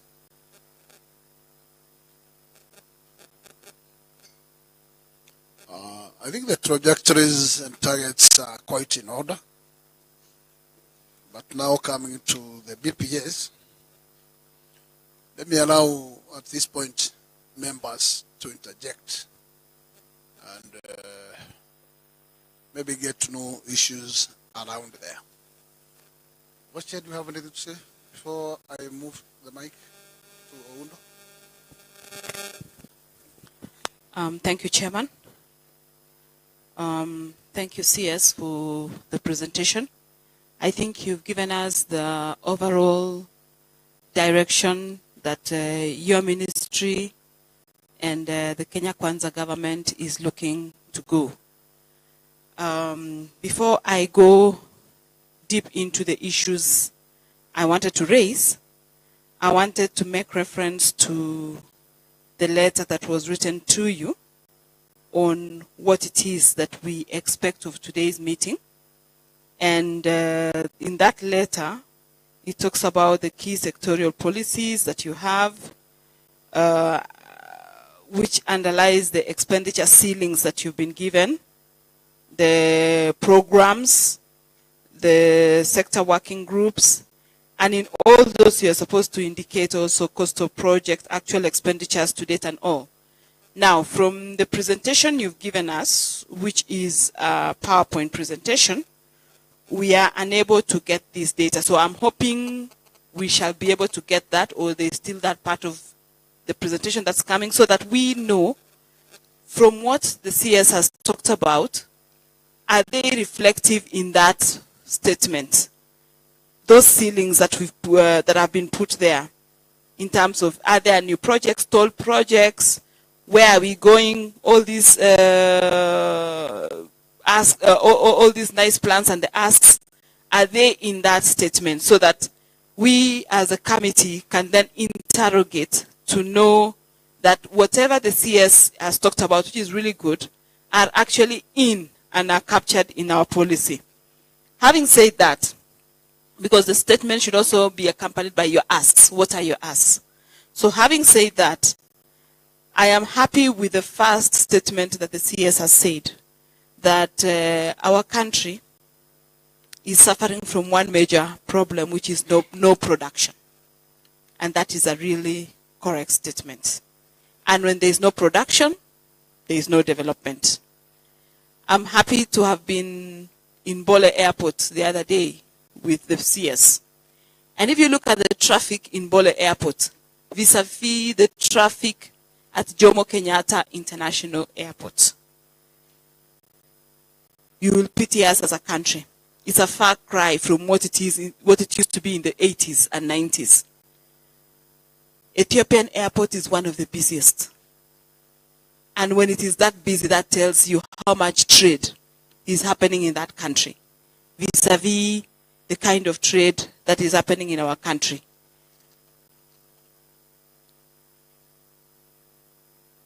We as a country, we used to pride ourselves as being in East Africa, at least the #1, in terms of trade, in terms of development, in terms of growth. Today, we were in Ethiopia, you saw, Uganda, Tanzania. If we go to our port, our entry points, go to Isebania, go to Namanga, go to all the ports that we have, we are importing more than exporting. And that tells us that we are really doing so badly. It is a country that we should be looking for jobs for the young people who are in my village who do not have employment right now. And if we do not change the direction, then 5 years from now, those young people will not only have died of alcohol and bangi, but they would have also gone into all these LGBTQ, whatever they are called, and all those things. Because there's no trade, there's nothing happening. So I get to the issues. The Kenya Kwanza plan is supposed to create employment, industrialize Kenya, bring in investment, in short, have a positive contribution to the GDP. The industrial area we knew in the 80s and 90s, today is a dead zone. We don't have anything called industrial area. And the CS is talking about having an SEZ in Nairobi. Even as we talk about that, we need to think about that industrial area that we had set up and even done railway way lifts to carry goods from there to take them for export. That is an area that we need to think about. Industries need to come back again to Kenya. So, I'm happy that you've talked about the trade attaches. You've said that this trade attaches, the functions can be converted to KITA. And I'll give you an example. Let's have a trade attaché in the US. The US has 53 states. We do not have 53 trade attaches. We'll have one trade attaché attached to our embassy in Washington. The investor coming from Texas, I don't know when he'll ever get that trade attaché. But if we have an institution based in Kenya, knowing that my area of specialization, I need to capture the Americas, or this particular direction, will tell us that we will be able to get those investors, market us as Kenya. So I'm happy with that kind of move, that direction, and would like to see it in your policy statement as a policy shift in terms of how we plan to market Kenya. Looking at our SEZs, our industrial parks and aggregation centers, we need to look at the full value chain of the products that we need to focus on. I will take cotton, for example, because Rivertex is in your ministry. Rivertex requires cotton to be able to produce the cotton or the wool that will be sold to these investors in EPZ or other investors who will come in. But if we don't look at the whole value chain from the time that cotton is grown in our soils to the time it is produced in Rivertex to become a piece of cloth or to become the thread that will be sold, then we will have lost direction. Looking at products like avocado, leather, and all those kind of products, I'll take examples of avocado. The amount of avocado that leaves our country raw is quite much. We are not adding value. And the moment we take that avocado fruit out of the farm, straight to the port, and out of this country, we have lost employment for 25 or so number of people. We need to convert that avocado to avocado oil, either sell it in crude or go further and do further productions to do cosmetics, edible oils, or all those other things. And that is the direction we should be looking at and thinking of as a country, so that that avocado fruit in the farm ends up creating not just employment for the farmer, but employment for the youth who have finished their high school, their college, have qualifications, and they need to use those qualifications in factories that add value to our produce. So the ministry, in my view right now, should actually identify those key areas, because we cannot manufacture everything. Key areas that we should focus on manufacturing, and ask that in this budget policy statement, let's support these particular key areas, because these are the areas that, if supported, will change our GDP to this, will give us X number of jobs, will increase our terms of employment from this number to this number. Again, when we are still on the SCZs, I don't know whether we have a legal framework or a policy on the public and private SEZs, because we know of a few Kenyans or a few investors who want to do private SEZs, and at the same time our own public SEZs. So do we have a policy framework that needs to be considered? And in terms of investments, are we able to categorize the kind of investments that can be done in Kenya? I say this, looking at the recent issues of China Square. China Square, we are complaining and making noise that Chinese have come in to take up our space, the space that Kenyan investors should be in. But the question is, do we have that policy that says that this particular area of business is exclusively Kenyan?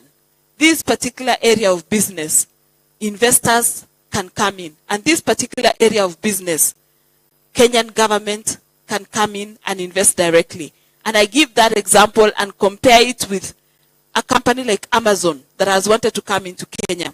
Amazon wants to come into Kenya. They can't come into Kenya because they are required to give a certain percentage to a certain investor in Kenya.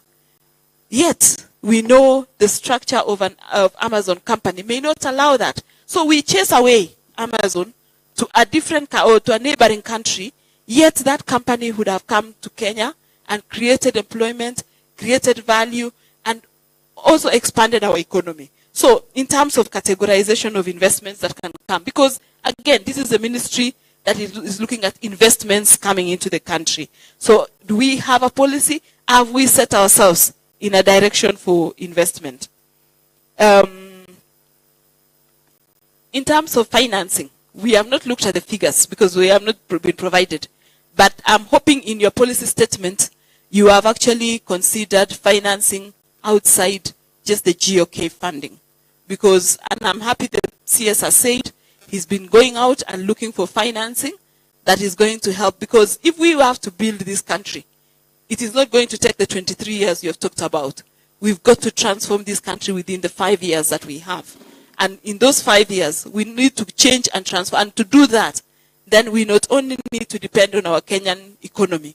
Because if we depend on our GDP or our taxpayers' money right now, it's not going to take us to where we want. We need to ensure that we grow this economy, and to be able to do that, we may need to get funding from out. So I would like to see your statement also thinking outside the box, getting funding from outside. In terms of, there's something you've not mentioned it today, but I can see it in the presentation on the international export warehouses. I have a big reservation on that in the sense that we as a country are supposed to be moving away from investment. You have just mentioned about investment in things like alcohol companies. We don't do it. We should not do it. And I agree with you. And in the same breath, we should then not even have us investing as a country, investing in warehouses outside the country. Let's give that project or service to the investor out there so that they are the ones who invest, because all we need to do is provide the market for our goods and services. And if we want that market out there, we get that market and be able to get our products to those countries without necessarily Kenya coming in as a part of the investment chain. Let's provide the policies and the framework. That is my view. In terms of investments in counties through the aggregation parks and the industrial parks, I believe there is a policy statement that is within the BPS, because I am yet to see it, because you are partnering with counties and to do this investment, to do aggregation and industrial parks. But how that partnership is going to happen is something that perhaps you need to tell us. This is how you are partnering, because in the budget, you want to put 4.7 billion shillings, which is 100 million per county, into an aggregation or industrial park. And you're saying that the counties have agreed to partner with you by also putting in their counterpart funding. But how is this going to be managed in the whole framework of our industrial parks? And where are we going to have aggregation centers vis-a-vis the industrial parks that we need to have? So those are some of the things that we need to look at. So we are hoping to see some policy statement with regard to that. when you look at the sectors, and I delve into the various sectors, let's start with the steel sector. The steel sector is a major sector in our construction industry. And you've mentioned about Uganda refusing to get us iron ore into this country for us to produce steel. So, but what policies are we putting in place in terms of our budget policy statement that are going to promote or advance the steel sector? And the same applies to the scrap metal center. We know of this council that is putting guns on the table so no trade can happen. But do we have a policy legal framework that we're going to put in place to ensure that whoever is going to sit on those boards and who is going to ensure that that particular council works do not threaten others? Because we should then have a place where people trade comfortably without having guns on top of the tables or under the tables. In the building and construction sector, this should be one of the biggest industries. That is where most of us Kenyans have invested, the building and construction sector. The cost of construction keeps on rising day in, day out. And as industry, as the Ministry of Trade and Industry, you are the people who should be helping us to get the cost of building coming down or going down. And this, I make reference to things like cement, because cement falls within our purview. I make reference to things like steel. I make reference to all other products that come within our building and construction sector. We are currently talking about affordable housing. How affordable is that housing if the policies we will put in place will not ensure that these products not only come down, but also are maintained at minimum prices? The automotive industry. We do not want to import finished product. We want to at least add value. At the very minimum, assembly. Are we supporting the assemblers that are here? And if we are supporting, what kind of support are we putting for them? So that in our statements we are saying, for this particular industry to survive, we need to have A, B, C, and D. I would like to see that. Then in terms of quality standards, very, very, very key. So that anything that we do in this country has quality. It actually takes care of the Kenyan consumer. So KEBS, Kenya's Anti-Counterfeit Authority, I don't know what directions you have as a ministry for those particular institutions to ensure that the quality of the products we are going to consume in this country are fit for human consumption. And related to that, of course, is the training and value chain, value addition. So again, because we have an educated workforce, but do we have a properly trained workforce for the kind of industries and investments that we are thinking about? We churn out many university students, but they become paper students. Do we have a training program that then converts them to the industries that we want to create? Because yes, we may create, and then at the same time, say we are now bringing in or importing experts to our country and leaving the very students whom we would have employed to continue being unemployed, because we have taken away their jobs and given them to so-called experts who will come with the investments that will come into this country. And then on the prompt payment bill, I think it should come like yesterday, because that is what will sort out our pending bills. This country is suffering from pending bills. Investors and traders are suffering from pending bills. Many of them have closed their shops. They've been auctioned, they've been mortgaged by banks because of pending bills. That is something that needs to be looked at like yesterday. And related to that is the story of imports into this country, import-exports. In terms of clearing processes, I don't know how we've made life easy. The ease of doing business. Because even as we think about investors coming in, even the local investors who are here and the local should also have their lives easy in terms of doing business. So when it comes to imports and also the trading licenses, we know today that, and I come from a tea growing area, if that tea is to leave Aldai constituency to Mombasa, where it is going to be auctioned, it passes almost 6 counties. And in those 6 or 7 counties, there is something called cess that they will be charged.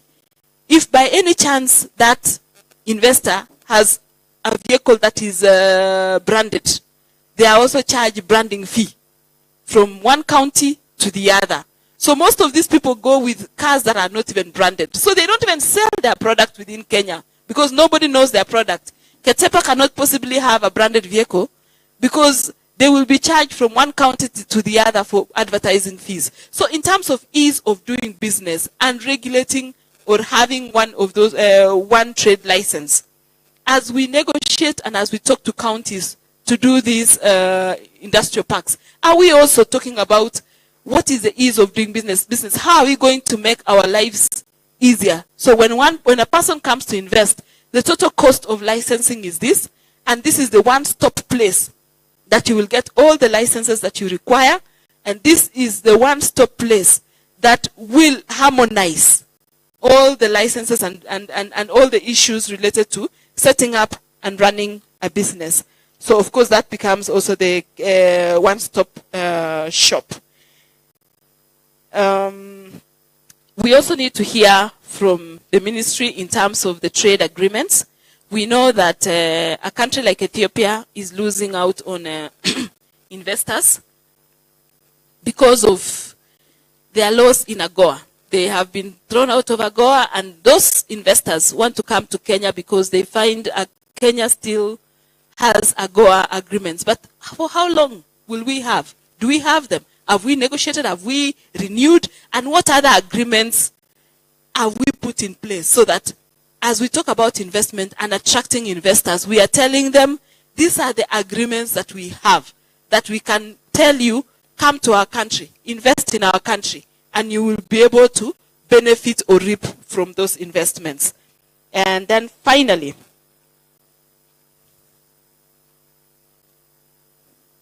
you've talked about investor groups like Kenya Association of Manufacturers, KEPSA, and all those associations. Though informal, they influence the policy and policy formulation. So in terms of engagement as a ministry, I don't know how you place them so that whatever it is that they suffer in industry or the good things that they have in industry, they help with the policy formulation of the policies that are going to be implemented in the ministry. And finally, of course, the cost of living. This ministry can help us reduce the cost of living. And if that is the major focus, we know that this ministry can change the lives of Kenyans and change the direction and the trajectory of this country. Thank you. I submit. Thank you, Vice Chair. I think we can take one more from Awundo so that we can allow the CS to respond to those first. Let us be short. The time is not very appreciating. Thank you, Chair. Through you, I just have a few concerns to raise with the CS. And I must admit we sat with the CS in the 12th Parliament. So of course he knows how we do our things. Number one, CS, we just need to put matters very clear that today we are dealing with the budget policy statement. And in budget policy statement, we basically look at the overarching policy issue, and we might not go so much into the programs. Those we will pick when we are doing the budget estimates that will bring soon, probably the next one month or so. I must appreciate that at least you have identified two overarching policy prescriptions, policy objectives. That's of increasing manufacturing 15% by 2027 and increasing FDI or exports from the current 10% to 30%. Unfortunately, in the presentation you have made, we have not seen the policy prescriptions that will get us to that point. You don't start with a project before you know the policy prescriptions. Probably when you have a chance, you need really, from a policy formulation point of view, start by identifying what the situation currently. Where are we coming from? What was the target? And if we miss the targets, what are the intervening measures that forced us that led to failure to meet the target? That has not come out very clear. Sorry to note that has not come out very clear. And probably we are still waiting. Again, it's quite telling, Chair, that DPS, as we received the policy budget statement, as we received it when we reviewed last week, I was on record that I was surprised to the bones that a whole government can bring such an inadequate document that purports to be a budget policy statement. In view of the manifesto by the Kenya Kwanza government called the plan, in view of Vision 2030, and concurrently now preparing MTP4, it's good that I have admitted there's going to be a revision, and I hope by this particular point, the ministry in totality, plus the counterpart or the sister ministry of cooperative and temperance development, whatever it is, ought to have put up their policy statement. I would want to hear from you, what has been the issues that have made us lag behind? And what are the issues are you going to address? What are the enablers? What are the missing enablers? And what is it you are going to put into place? We might build Dongokundu. We might build Naivasha. We might build Lamu. We might finish the never-ending Kenyan Leather Park. But if we don't address the bottlenecks of the enablers, it's just high stuff, good for political rallies, might not translate to anything tangible. We need to go to the issues. From my best point of view, if you have to produce, what are the raw materials? What are the intervening raw materials? What are supporting raw materials? What policy prescription put in place to ensure that you address those issues? Typically, many manufacturers have complained badly about high cost of electricity. Unless this government addresses the high cost of electricity, we are just doing work here. It is going to be a talk show. Unless we address the bottleneck concerning taxation regime, we are just talking here for no apparent reason. We expect now at this particular point, as you revise the budget policy statement, knowing that it has got a statutory timelines, that we must have now have addressed as today those issues. So when now the physical document comes, we are just have here to address. The issue that the CS and your team needs to address again, of most importance, is the governance issues. Not in this ministry alone, but the entire government circles. In the 2010 Constitution, Bwana CS, we did away by roadside declarations. We said before we make any statement that has got impact on the lives of people, there must be an intensive consultation, and it must be put in writing, and it must fit in certain order. There seems to be attendance, CS. You have made very many policy prescriptions in the so-called we call roadside. Some of them, of course, have infringed on the mandate of other ministries, and that has brought some kind of uncertainty in the business world, in the production world. For example, the question of maize importation, the question of fertilizer management, the question of privatizing the universities, and those kind of things. It is important that as a government, and most of the sector that we supervise or oversight, we need to clearly be very clear in our mind, this is the structure of asking, basically setting up things together. Also, when we deal about governance issues, we are aware that the reorganization of the government required each ministry to have a delivery unit. In your policy statement, we have not seen the prominence you have given the delivery unit. Is the delivery unit only supposed to be domiciled the office of the president? What about the ones that fall into the various ministries that are supposed to feed into the issues at the at the next level. Those are now the issues you need to talk about. There are so much you could have wished to talk for now, to raise for now, but obviously, at the policy level, we are interested in policy, not interested in programs, not interested in activity. Those will come and prosecute when you come to deal with budget estimates. But we must also try as much as possible, ring fence the allocation to the sector. Remember that the process normally begins in September, and remember the Kenya Kwanza government was literally in place. I think ministers, I think the CSS were appointed sometimes in September towards the end of October. So they've got all that time, over 6 months, to get and put the ball rolling. We can no longer now blame the past government. Finally, to have an issue, CS, on the base, this idea of partnering with the county governments to open now aggregation centers and the rest. County governments receive equitable share. County governments raise their own revenue. County governments were given promise in the warehousing.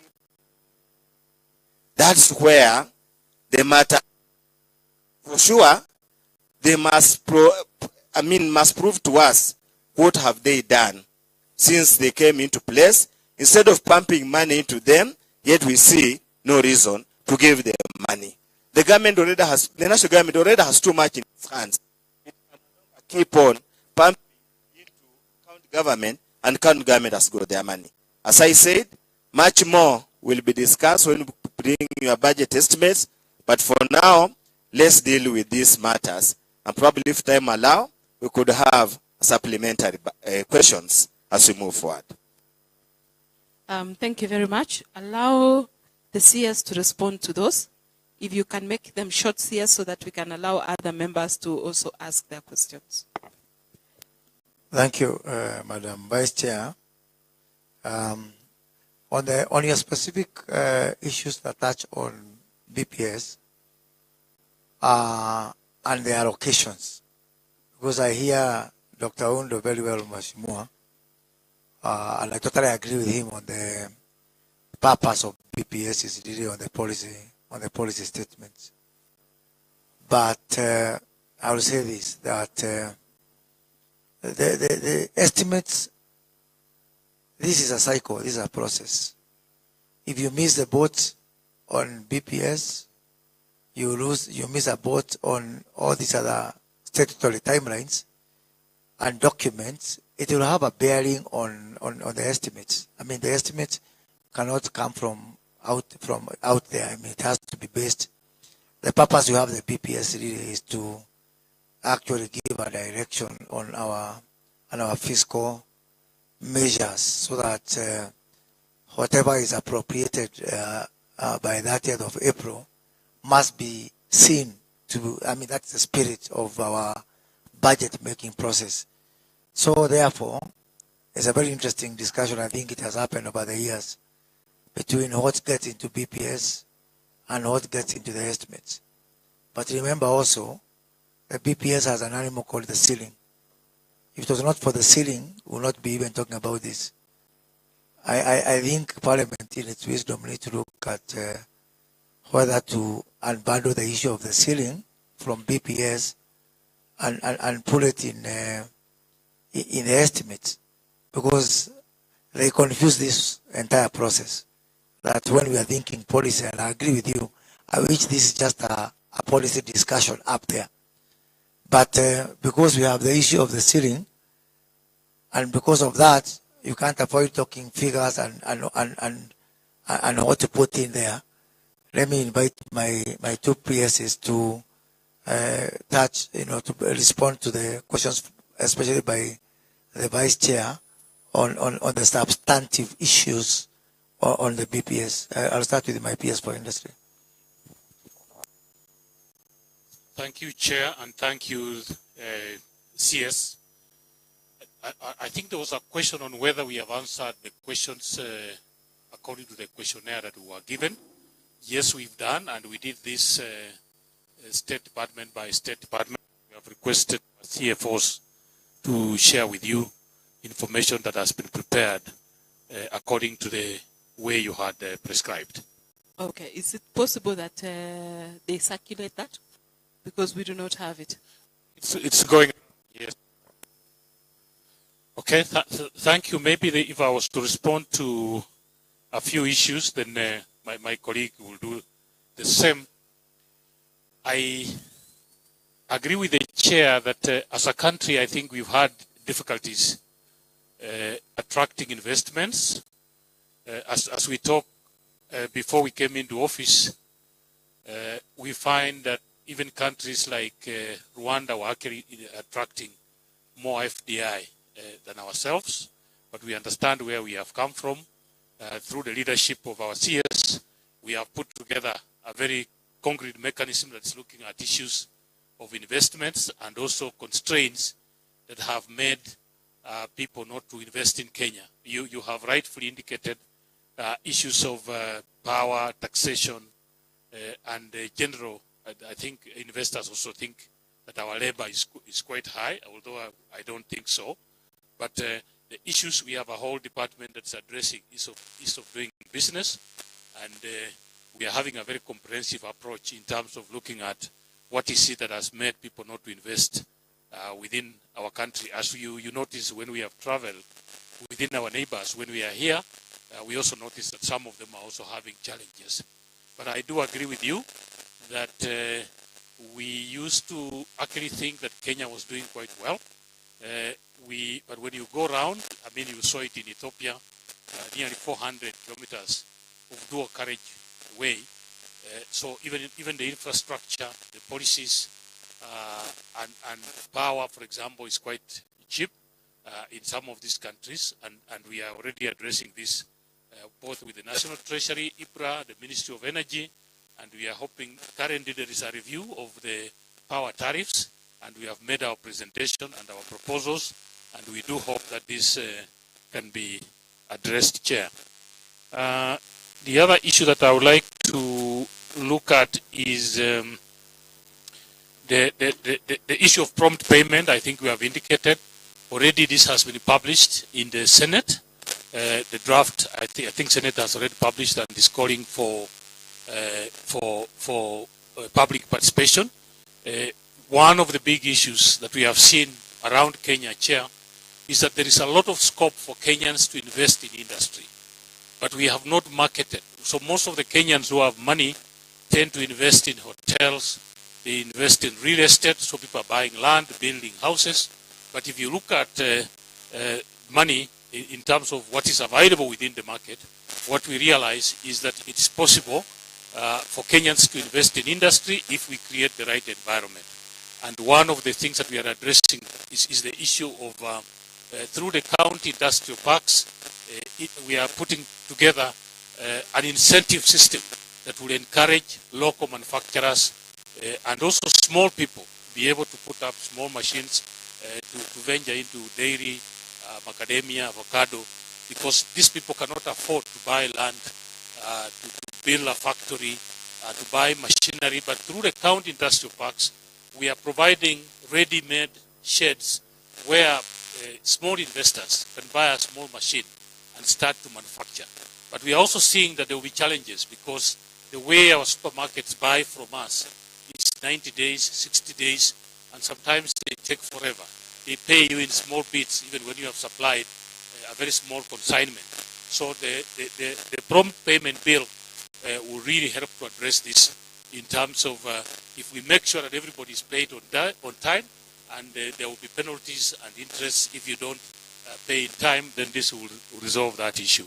The other issue that we are also looking at, Chair, on the policy aspects is an industrialization bill. It's interesting that all these years we actually don't have an industrialization bill. And that is an important, because that is the one, the county industrial parks that we are talking about are not anchored in law. So we think that through the industrialization bill, we can bring in the issue of government, county industrial parks, also to bring in the issue of Buy Kenya, Build Kenya. Already we have a policy on this. The policy currently is government institutions buy 30% of their procurement from goods made in Kenya.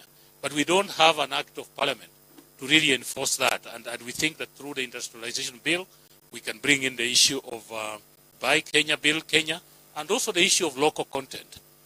If you're manufacturing and there are items, if you're making a motorbike and you can buy batteries from Kenya, that should be encouraged, so that if you can't make the whole motorbike in Kenya, there are some parts, tires, maybe batteries that you can buy from here. And we think that the industrialization bill will not only introduce the issue of industrialization mission, buy Kenya, local content, and even address the issue that the chair has mentioned. We have our own Kenya Industrial Training Institute in Nakuru that is not established by law. It is still a department within the State Department for Industry. And yet this is the only institution that is very, very important for training and building capacity for people to work within the industry. So we think that through the industrialization bill, we can also officially and legally create the Kenya Industrial Training Institute so that it can serve industries. And even KIRDI, because the role that KIRDI is doing is to incubate young people that want to go into manufacturing.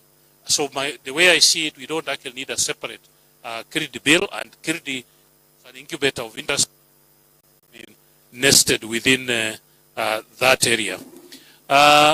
We have talked about industrial parks, and what I see is that there is a lot of interest, especially in specialized industrial parks. One of the most exciting and a low-hanging fruit is an industrial park for construction materials. We have a lot of land at East African Portland Cement. East African Portland Cement has been struggling.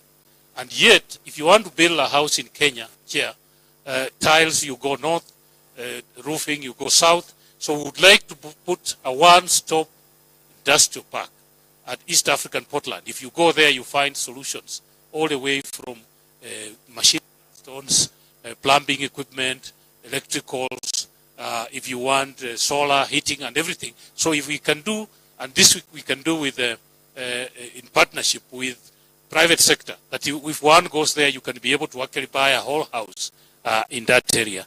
So I see a lot of excitement. I think those are the issues that I would like to respond to, and then maybe my colleague Abu, but let me take it back to the CS. Thank you. P.S. Abubakar. Thank you, sir. CS. Let me answer on the issue of investment climate. There are 3 questions related to investment climate. One is categorization of investments, or rather regulation of foreign investments. The Kenya Investment Policy 2019 provides for a negative listing principle. It recognizes that FDI is beneficial to our country in terms of job creation, in terms of technology transfer, in terms of technical know-how, in terms of foreign exchange earnings, but it also recognizes that there must be some local enterprise development from this FDI investment. So the policy provides for negative listing. We are now developing that list and will subject it to stakeholders for right sizing of the same. I think we had gone to Ethiopia and we saw that their negative listing is categorized into 3. The areas in investor can touch. Then there's a category where foreign investment is free for foreign investors. So that is what we want to benchmark on that, so that we can be able to develop and adopt our negative listing, either through a policy statement or through a regulatory framework. The next issue touching on the investment climate is the ease of doing business at the county level. We already have a program in place with the Council of Governors with respect to harmonization and digitization of inter-county cess and multiple licensing regime in each county, so that we can have a single licensing regime. In addition, we are developing a county competitive index toolkit, which all counties are involved in, so that we'll be able to assess county competitiveness as far as attraction of investment is concerned. The third issue touching on investment climate is you had asked if we are engaging business chambers of commerce. Yes, we do, both locally and internationally. For Kenyan ones, we have already engaged for the last 3 months, the Kenya National Chamber of Commerce, the Kenya Manufacturer Association, and KEPSA. We have identified their issues, their areas of reforms, and we have an action plan on the same. For international one, we have already engaged the AmCham for Americans, the British, the European Chamber of Commerce, and I think tomorrow we are also meeting the Chinese Chambers of Commerce.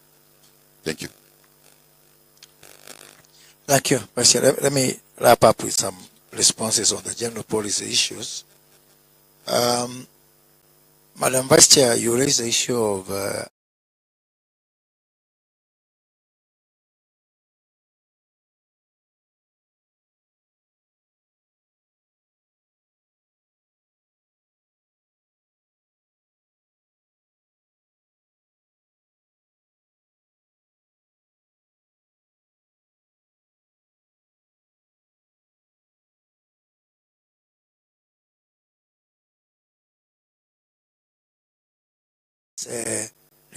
for the last 15 years.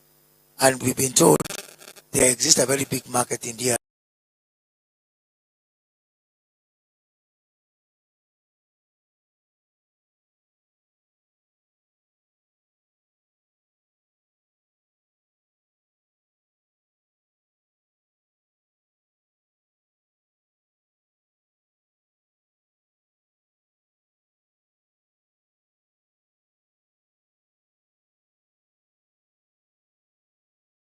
I've not seen it. So now I'm in a position to do something about it as a minister to ensure that that guy from Funyola can also be able to, take up some space there in DRC. I have two options. I can wait for somebody in the private sector to take it up, or I can say, as a government, I'll move in. When the private sector comes, maybe I'll decide what to do. But do nothing is not an option. You've started something very interesting on scrap metal and people who are doing that business with guns. I want to tell those people that guns belong to the departments that fall under CS Kindiki and CS Duale, not myself. Scrap businesses will be done in a legitimate manner that is civil, and we are going to streamline this business. When they come with guns, as we battle the guns in the bandit areas, we will also, disarm those people in the scrap metal industry. MP for Funyula has raised the issue of roadside declaration and encroaching into other people's mandate. The mandate of this ministry is business. Our business is business. We do not touch any other ministry's mandate. Unless for example, I'll give you an example. School uniforms. If you look on the face of it, it was about education.